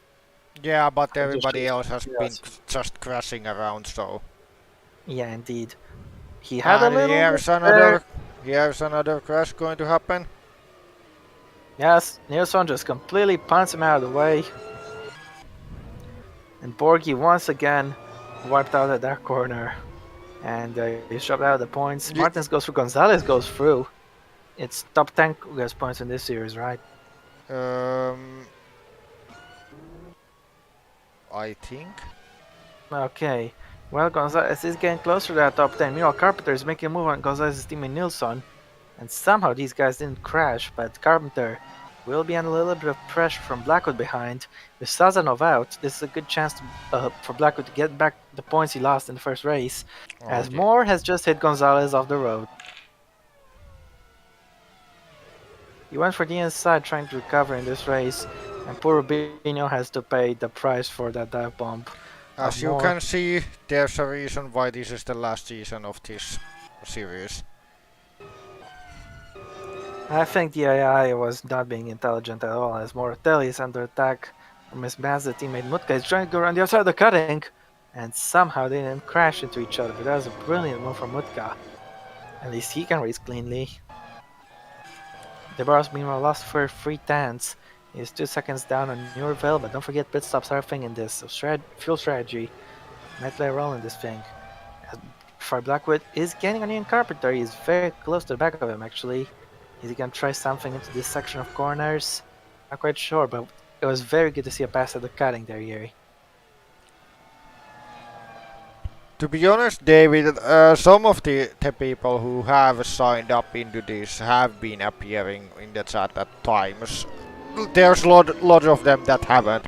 Just answering the chat question. Hmm. Dennis says this is even worse than being at Alden Park. Well, in any case, Peter is in P4. As Blackwood in a P9 can get back some points on Sazano, just like Sazano got some points on him in the first race. And yeah, Borgi down in P15, of course, after being punted off the road. As Blackwood continues to gain Carpenter, but not close enough to make any meaningful move. Gap stays 2 seconds between the leaders, so it's right about the same between Newville and the Barrows. Clearly the battle between them is not Dennis Tilsley. He's just been having a lot of bad luck in this race. He took the lead briefly from Martelli in the sprint before being completely wiped out, and he's been trying to recover ever since then, and he's already been a crash in this race. As we have a move from Holloway onto the back of from Blackwood onto the back of Carpenter, and he failed to make it work at turn 1. Meanwhile, Nilsson is going on the attack. He's going to try gun for P6 and take it away from Maratelli. Down towards Corey, who's going to grab the position. Nilsson going very incisive side. He's not going to have the best racing line. He's going to go for it nonetheless. He's got a great move. Carpenter, meanwhile, keeps Blackwood behind. So, a very interesting development as Borgi still in 15th, and Gonzalez bringing up the rear field in 17th. Nilsson holds on to his newly acquired position, as now we have Blackwood attempting to make a move on the car in front of him, of Carpenter, but it's quite difficult to pass in this section of the road.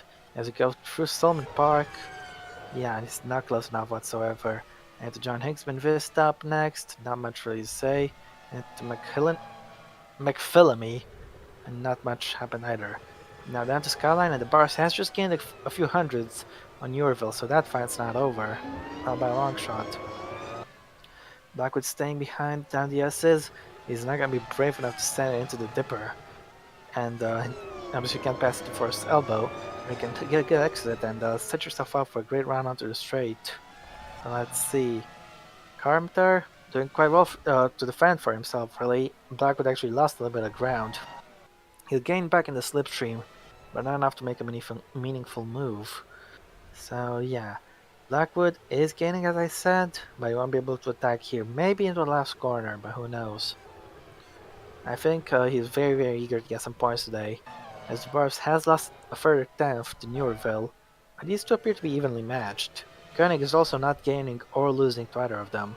He's still 12 seconds behind the Barbs, 14 seconds down in total. Nielsen actually just sets the fastest lap there, so that's a goodie for him. As the Barros is there in second, obviously trying to gun for the win, but if he'll get it or not is a different story. Moore now takes the fastest lap, as Nilsson is battling with, is that Shimon Mutka? Yes. Yes, it is. Mutka holds on to Corey, he got past his own teammate on the run down the cutting, and Nilsson won't be able to get him up the run here. Now 2.3 meanwhile between the leaders, as yeah, he's looking very aggressive and moving all over the place, but it's not gonna help him in this section of corners. These cars are just a little too wide to race side by side in this part of the track, but it's not like he's not trying. Here goes Nilsson in towards Solomon Park and to John Hicksman this time McPhillamy Park. He couldn't quite get it done. Now down to Skyline and into the S's. Left and right, left and right, left and right.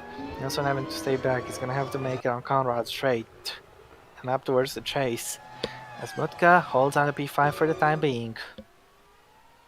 The Barros still in second, of course. Top 3 looks pretty much set in stone so far, but there will be pit stops soon, and the Barros has just gained 4 tenths of a second. Just 1.9 down now, so maybe finally starting to respond to new revealed space. As here goes Nilsson, trying to get the move done right before the chase. He's got it. Right before the chase. Amuka is still close. He'll benefit from some slipstream, which will help it stop in speed here, but he doesn't dive it into the chase. Just about staying behind.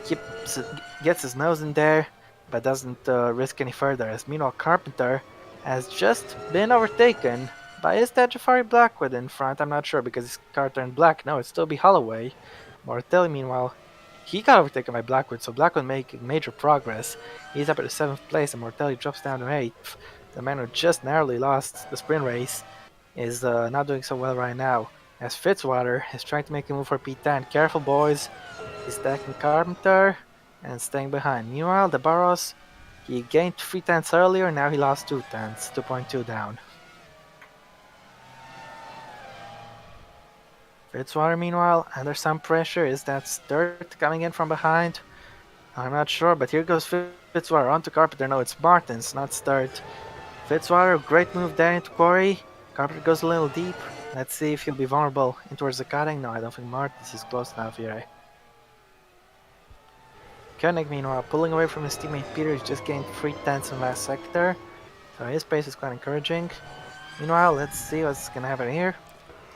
As I'm not even sure looking at Carpenter. He's under a little bit of pressure from Martins. Meanwhile, 2.3, Durville gains their 10th. But we will be expecting the mandatory pit stops soon enough, maybe in 4 or 5 laps. As Newville, 2.2 the gap is. Down to where looks like the stops will happen at like the final few laps. Oh, I see. All right then. It's the issue with the track, the laps taken from settings.ini, and then the magic data is putting the laps based on a different amount of laps. It thinks that the full race will be 60%. No, not 60%, 60 laps. So it thinks that this race should be like 35 laps long. Alright. Meanwhile, Mortelli is in P9, trying to re-overtake Holloway, but not having any success so far. Is he gonna dive into Murray's? He is not, staying behind. Holloway compromises his exit with that run. Mortelli's already thinking about an attack into Hell Corner into turn 1. Let's see if he's gonna go for it. He's not close enough unless he sends it from a mile away, which he doesn't do. Meanwhile, someone else who might send is Blake Moore, but he decides to do better about it and stay put behind. Newville still leading. I think she increased the gap to 2.5 seconds. As Marva Koenig hanging about in 3rd place. Moratelli down in P9, struggling for pace in this race so far. As Gonzalez, unlucky him, breaking up the rear of the field in P17. 2.6 meanwhile, so Newville slowly but surely increasing her advantage over the Barros. It could still go down any moment, of course. This race is far from over. 15 laps to go after this one.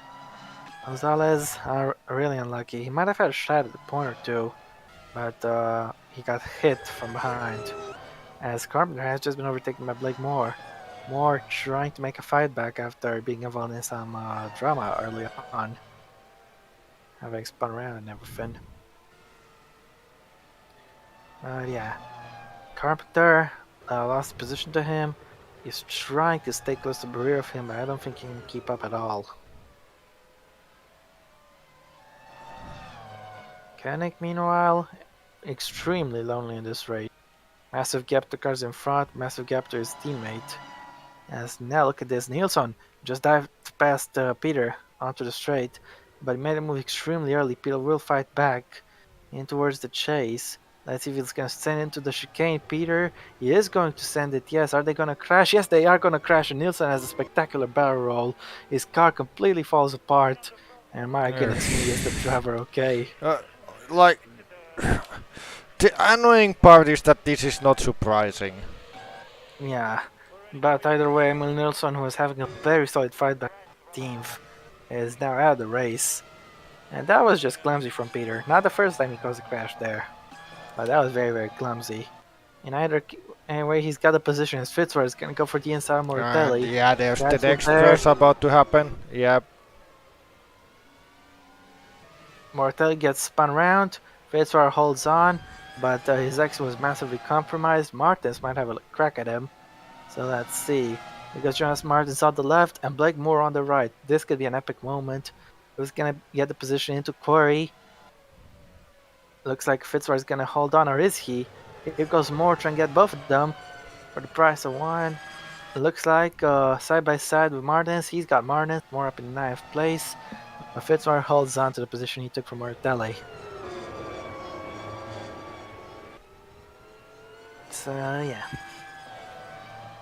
Now Fitzroy's gonna be under some pressure from Blake Moore, who I believe has the fastest lap if I'm not wrong. Meanwhile, 2.9 between the leaders. Neurville increasing the gap by further 3 tenths.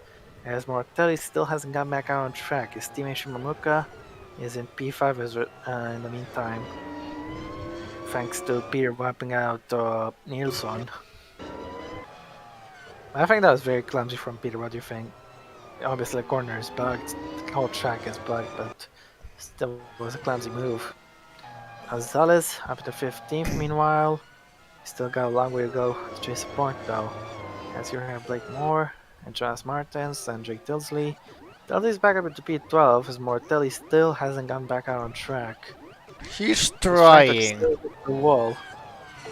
And here goes Newerville passing now the now lap car of Mortelli. The car who fought for the win in the sprint race is now lap down. The bar's 3.2 seconds down. Well, just under 3.2. So he's losing some more pace. Maybe his tires are wearing out. As Moore has just passed Fitzroy, but did he pass him under the yellow flag zone? No. Okay, fair enough. Or like the turn one. The turn one doesn't count Okay. because this. The Mortelli's car is first. going a wrong way around the track. I think he should be disqualified at this rate. Um, He's a safety danger to everybody. Sturt has slowed down massively here to avoid him. And Mortelli doesn't want to stop the car, he's gonna keep going. He's gonna keep going all the way to the last corner at this rate. whoa! Now he's gonna spin around. No, he's gonna crash into the wall. What was that? He couldn't spin around properly. Marshall needs to get out of the way quickly before causes a traffic jam on the front straight. And the Marshal gets the job done quite quickly, but the wheel is still out there. And Newerville is coming up towards that wheel. Has the wheel gone away? I'm not sure. But that was incredibly clumsy from Martelli. Half a minute trying to, no, over a minute trying to drive back on track the wrong way around. And then when he finally gets some good grip and tries to get the car pointed back the right way, completely floors it into the wall in reverse. That's the weirdest crash I've ever seen, and I've seen a lot of crashes. David says, should do a one-off fun event for these cars. See the whole chat explode into pieces. Nah. It's honestly, it's not the cars, it's the track. With series like this, you need to pick the tracks very carefully because on most tracks these cars just don't work, and I have the highest weight pads on. Yeah. It's Like these tracks, 3.2 between the leaders meanwhile. the couple corners like turn one and then the one at the end of the straight, they are poorly designed for in the AI lines. Yeah, I understand. Meanwhile, we're halfway done with this race. And yeah, we're on to lap 12. Just 13 laps to go, including this one, 12 laps after this one. And the race so far at the front has been meh, but if you ignore the front, has been quite one hell of a mess.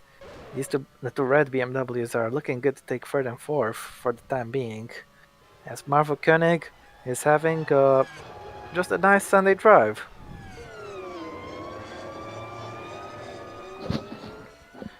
The Barros 3.3 behind Newerville.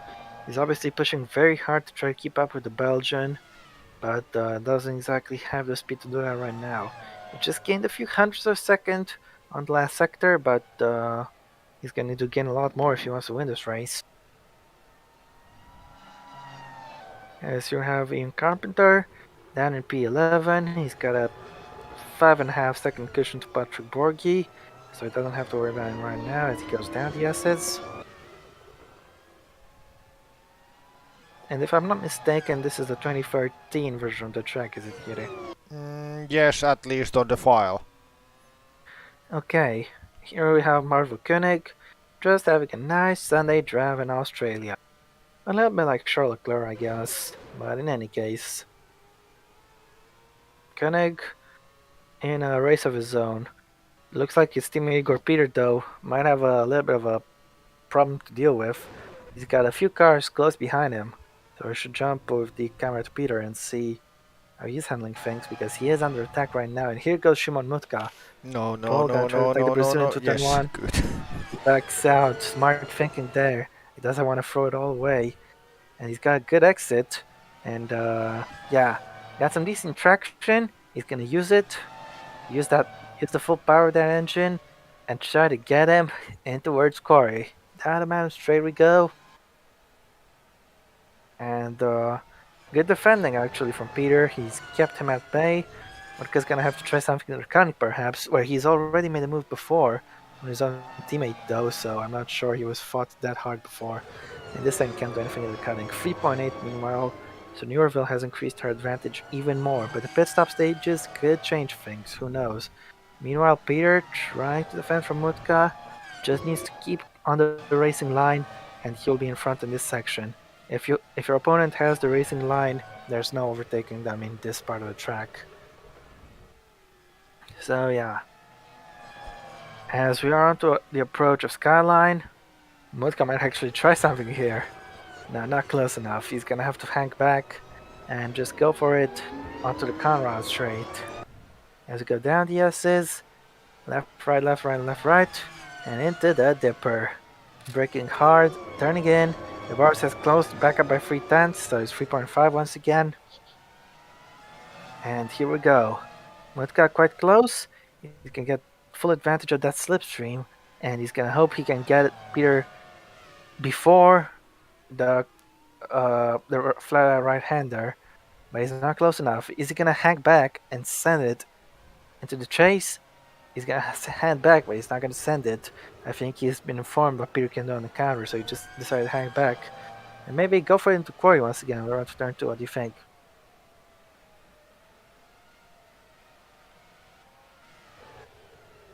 I'm going to assume from your silence that you don't think anything.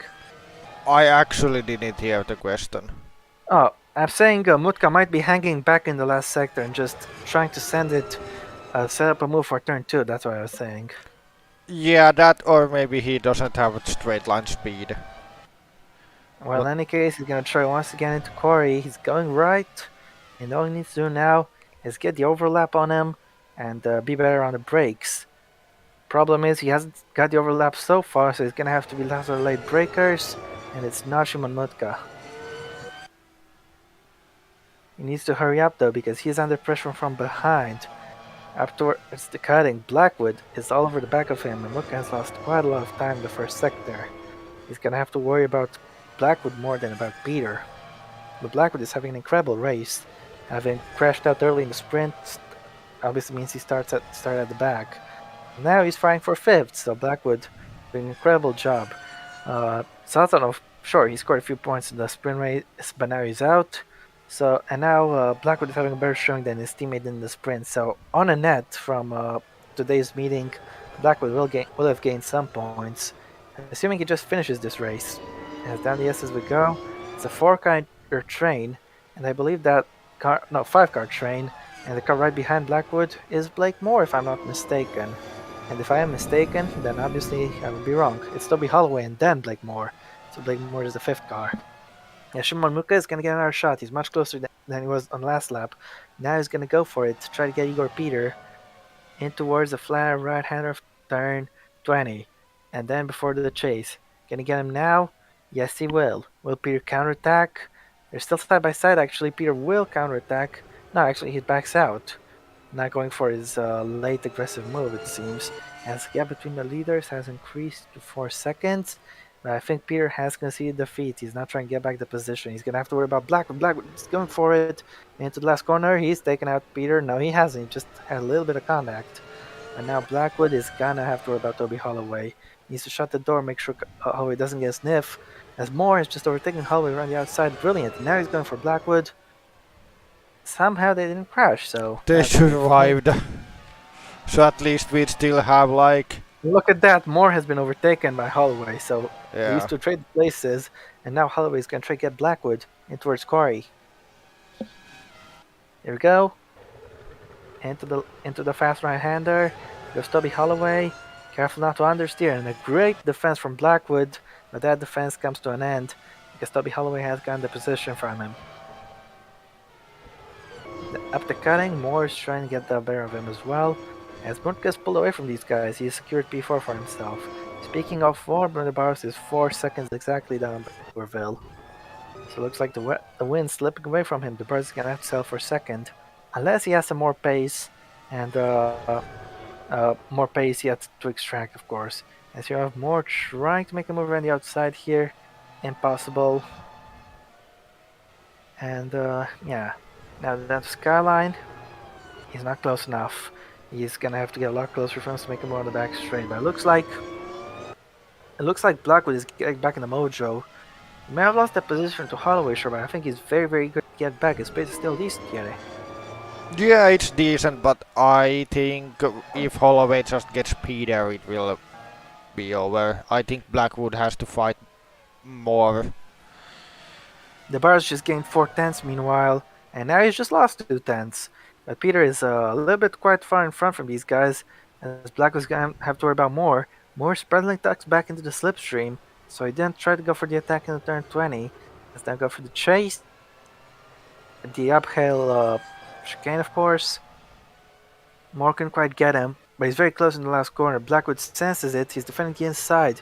Meanwhile, Peter under attack from Holloway. Passes him cleanly at the last corner, no way! Yeah, but There's that's a bad surprise. news because he's going to try into turn 1. Not really. He defended the inside. As Blackwood defended the inside as well. He's kept the position. But our next Moore is all over the back of him. We can have two-way battles on the run down to Query. And this is going to be very interesting. Who's going to be in front? Peter or his opponent? Blackwood or his opponent? Let's see. Peter going for it. Moore going for it. Peter taking the place. I should say retaken because he got overtaken earlier. And here goes Moore. He's already overtaken Blackwood and he's trying to go for it up the cutting. You can't quite get him. Blackwood down to P8, but there's still time. If Blackwood plays his cards right, he can definitely finish P5 in this race. Because Mutka seems to be getting away. So what do you think it is? P5 possible for Blackwood? No, he's dropping back. I mean, if the others in front of him crash, then maybe. It just depends really how much Igor Pil will keep holding up these guys, really. But don't forget Or the pit wait, stops. let's see. Actually, look away. Well, Blackwood will get a 1 lap undercut on Peter and Holloway, so... Well, that could help him out. And if these guys keep battling each other instead of running in clean air, it's obviously going to help. As Holloway is getting a very good run on Igor Peter, he's definitely going to go for it, but will he succeed? He's getting him before turn 20, which is part of Peter's strategy because he likes to counterattack into the chase. He's keeping close, he's going to dive. No, he stopped counterattacking. There's a surprise. Yeah, I think Peter's just lost that position. Could you check the fuel differences for the leaders, by the way, Yuri? Newville has 3 laps less than the Bathurst. I see. That's very interesting because the Barros has been doing the whole race with a fuel disadvantage, so maybe he's been factoring in his strategy. Maybe the overcut is better. Who knows? In any case, we have a move going on, and that move is from Blake Moore, if I'm not mistaken. It is. He's gonna try to gun past Igor Peter for P6 in this. There's also Martins making a move behind on Fitzwater. Fitzwater defends the inside though. Martins in P10 as third is racing off on mid, I think that was. Meanwhile, the Bars has cut the gap again. It's just under 4 seconds. Holloway, meanwhile, has just gained a lot on Mutka. He gained half a second in just one sector. He was 2.2 down, now he's 1.7 down. So he continues to gain. Moore sticking close as well. Peter is holding up Holloway and Blackwood. No, not Holloway, just Blackwood. Because the others got past Peter. Peter's suffering a lot from tire wear at the moment. Yeah, because his pace was good earlier on in this race, but his tires have definitely hit the cliff. He's come in. So he had the pace this time, but the strategy was on his side. I mean, nobody's pitted yet, so I think it's just his tire management at the moment. Yeah, true. True, I guess. Anyway, here goes your fight Blackwood, attacking your Peter. Has he got him? So far, yes. Will Peter try to counterattack, or is his tires finished? His tires appear to be finished. So to fight Blackwood back up in 7th place. And let's see if we can hand down these guys as Blake Moore is having a solid recovery. He's gonna throw it all away with this dive bomb. No! He's done it cleanly. Quite nicely, but he still couldn't get the position. Holloway holds on, and this is helping Blackwood get closer to these two.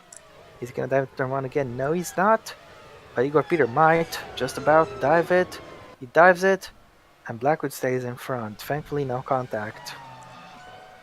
The Bars has gained another 10th meanwhile, 3.8. The gap keeps shifting around with these guys, as Koenig is 21 seconds down. It'll be interesting once Newville pits if she gets beat by Koenig or not, as he will have more making the move and he's taking P5. Very solid comeback, considering he was in a crash earlier on in this race. Looks like Blackwood is getting up to these guys here. His pace is still Yes, good. they slightly is catching, but I do think at least Blake Moore is faster and Mutka is faster. But let's see. Let's see if I'm wrong. I don't think Holloway is down just yet. Igor Peter is struggling. He's under attack from everybody in this race. The Bars gained for 2/10 meanwhile. Zachary Fitzwater is going to gun at Igor Peter. The Australian looking at some points on his home turf. And Peter very slow in these S's.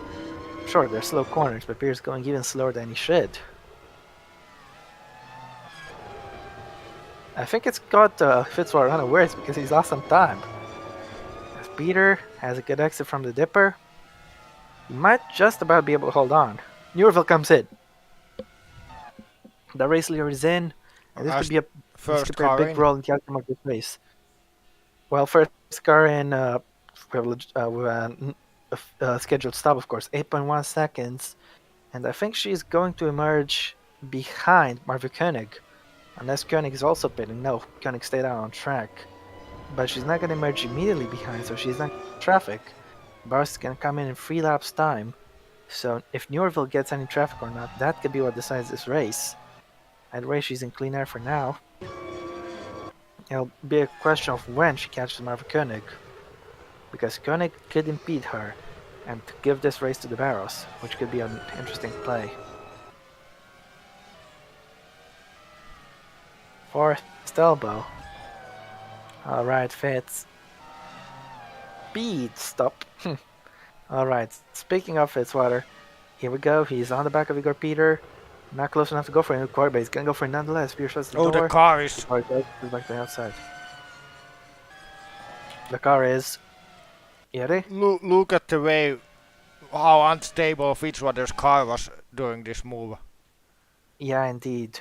Trying a rapid change of direction at high speed. I think He's definitely pushing the. it's around. Yeah, here's where. Look how unstable Fitzwater gets when trying to switch back. Look, he Yeah, almost spins indeed. on that straight. Struggling from oversteer. Definitely losing tire grip, but he's not losing any confidence.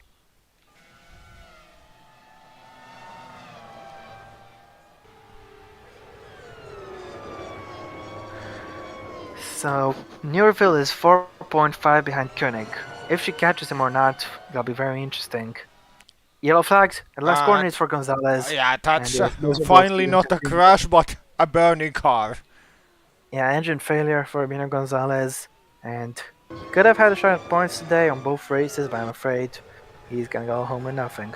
He's gonna have 3 meetings left to try to score some points. As Blake Moore has car on the back of Simon Mutka. Mutka's looking for a comfortable P5, P4, sorry, ever since he passed Igor Peter, but now it might not be so comfortable after all because Blake Moore is right on the back of him, and Moore is having a very slight comeback.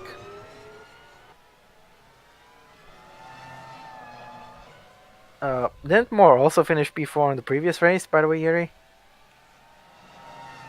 Yes, Anyway, yes. 5 laps to go. And here goes Blake Moore, gunning for P4. He's got him initially. I can look at fight back. He's trying to fight back. He's gonna dive it. He is not gonna dive it. Still sticking close. They might have a shot into the last corner.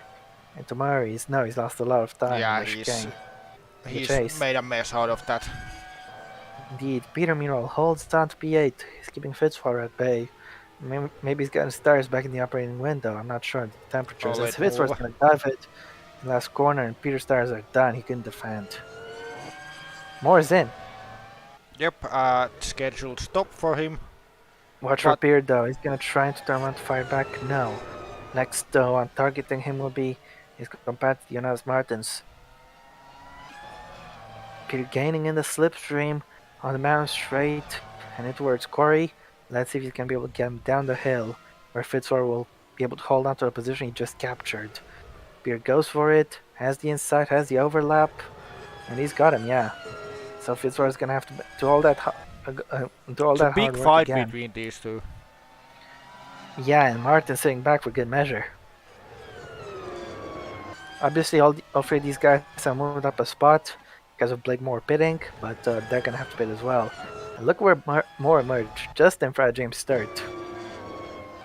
That would have been bad for him in the battle with Mutka if he emerged in traffic. Speaking of traffic, look where Belle Newerville is. She's right behind Marva Koenig, who is impeding her. This could help Brunde Barros plenty. Let's see what's gonna happen. Newerville is already going for it. She's got a much better traction, and she's got Koenig. Has she got him early, perhaps? Because Koenig is gonna try to fight back. He is definitely gonna try to fight back. Let's see into turn 20, and is he gonna send it, or is he just gonna hand back? He is just gonna hand back. So Newerville up in the second place, and now there's nobody between her and the Barros. The Barros is gonna come in a lap or two, and if he emerges by Newerville or not will decide the race. It's like Koenig hasn't given up yet. Forced Newerville to go defensive, and this could help Bruno Barros quite a lot. Let's see if he'll try anything into turn one. He does.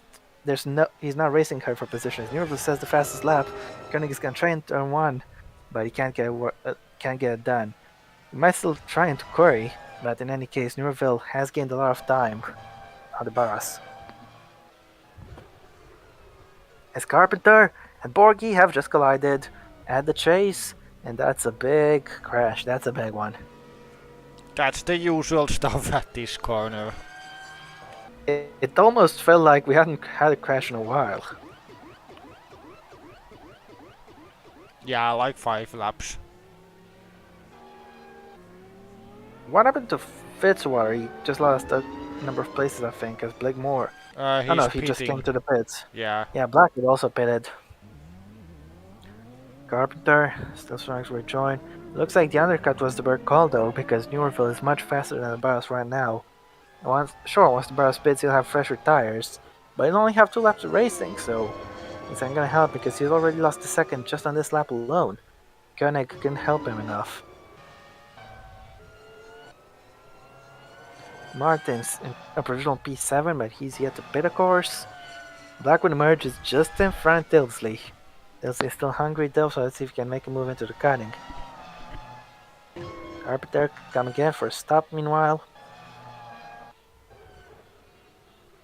As the Barros continues to lead, he will get the point for leading a lap of course, but Newerville on refresher tires is much faster, so I think the win has been settled. Only an error can take it away from Newerville now. As the bar And has here just is the come in. pit stop. He's gonna come out behind, but how far behind? With 3 laps to go, I don't think he's gonna have much of a chance to win this race. Newerville cut the gap by 2 seconds in a single lap, I think.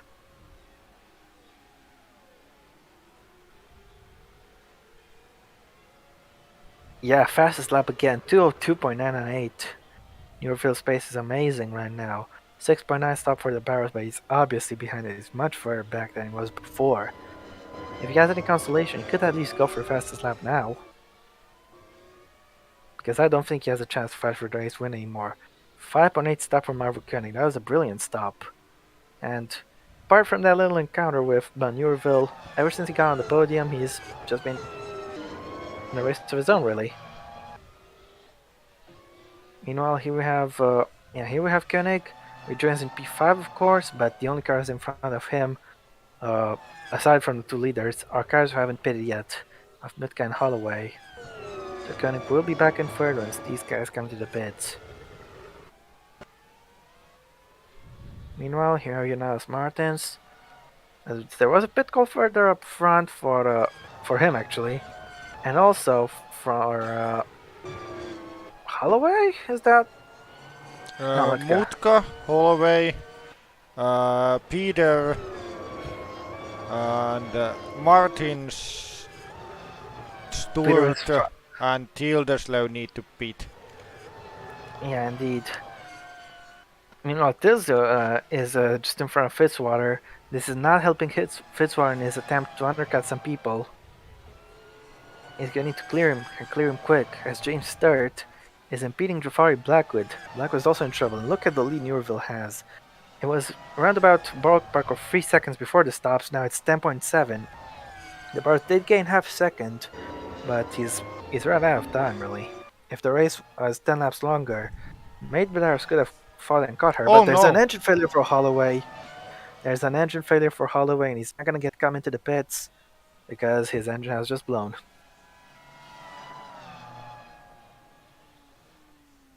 What a shame. 2 laps to go, and he wasn't scheduled to pit on this lap anyway. So there's not going to be any miracle for Toby Holloway. But what a shame. He was in the running for some good points. Well, he's going to be out of this race.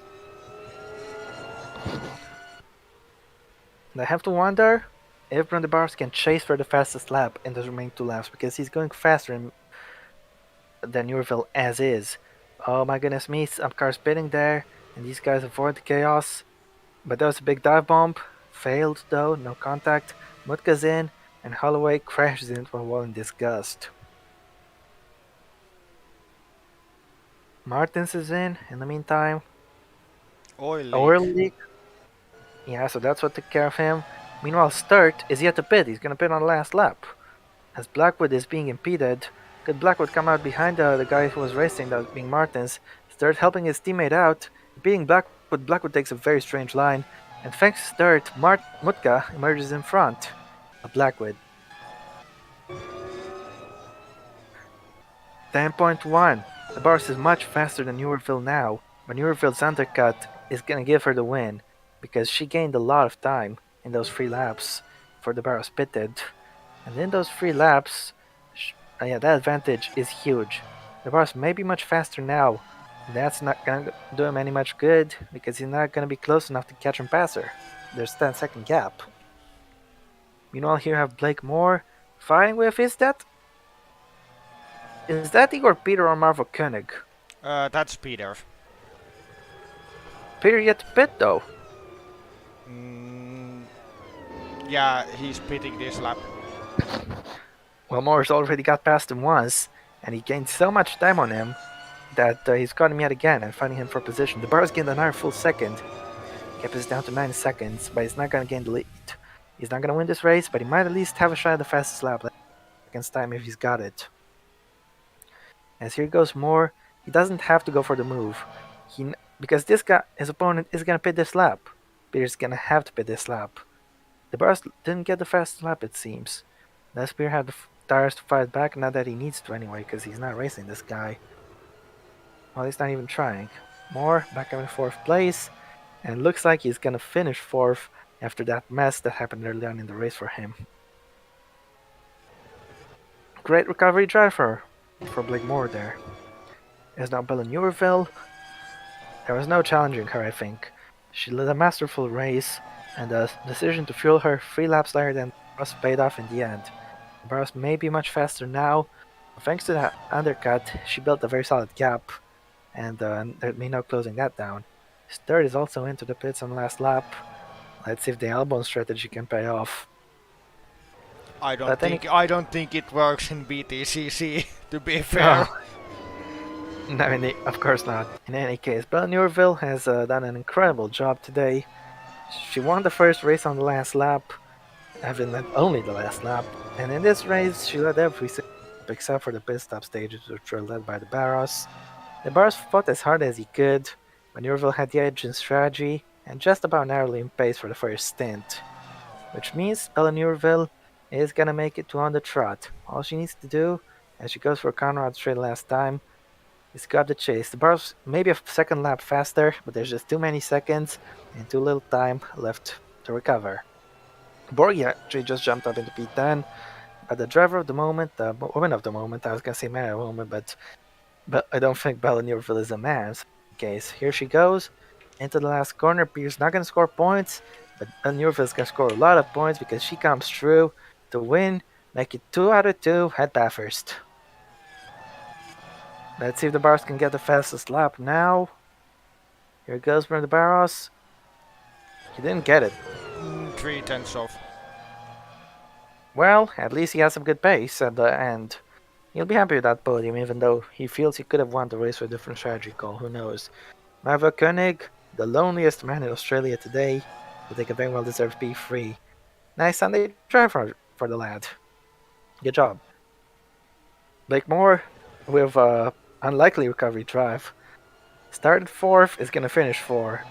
But his race was much more exciting than me just saying that. He fought a lot of people and fought hard, indeed.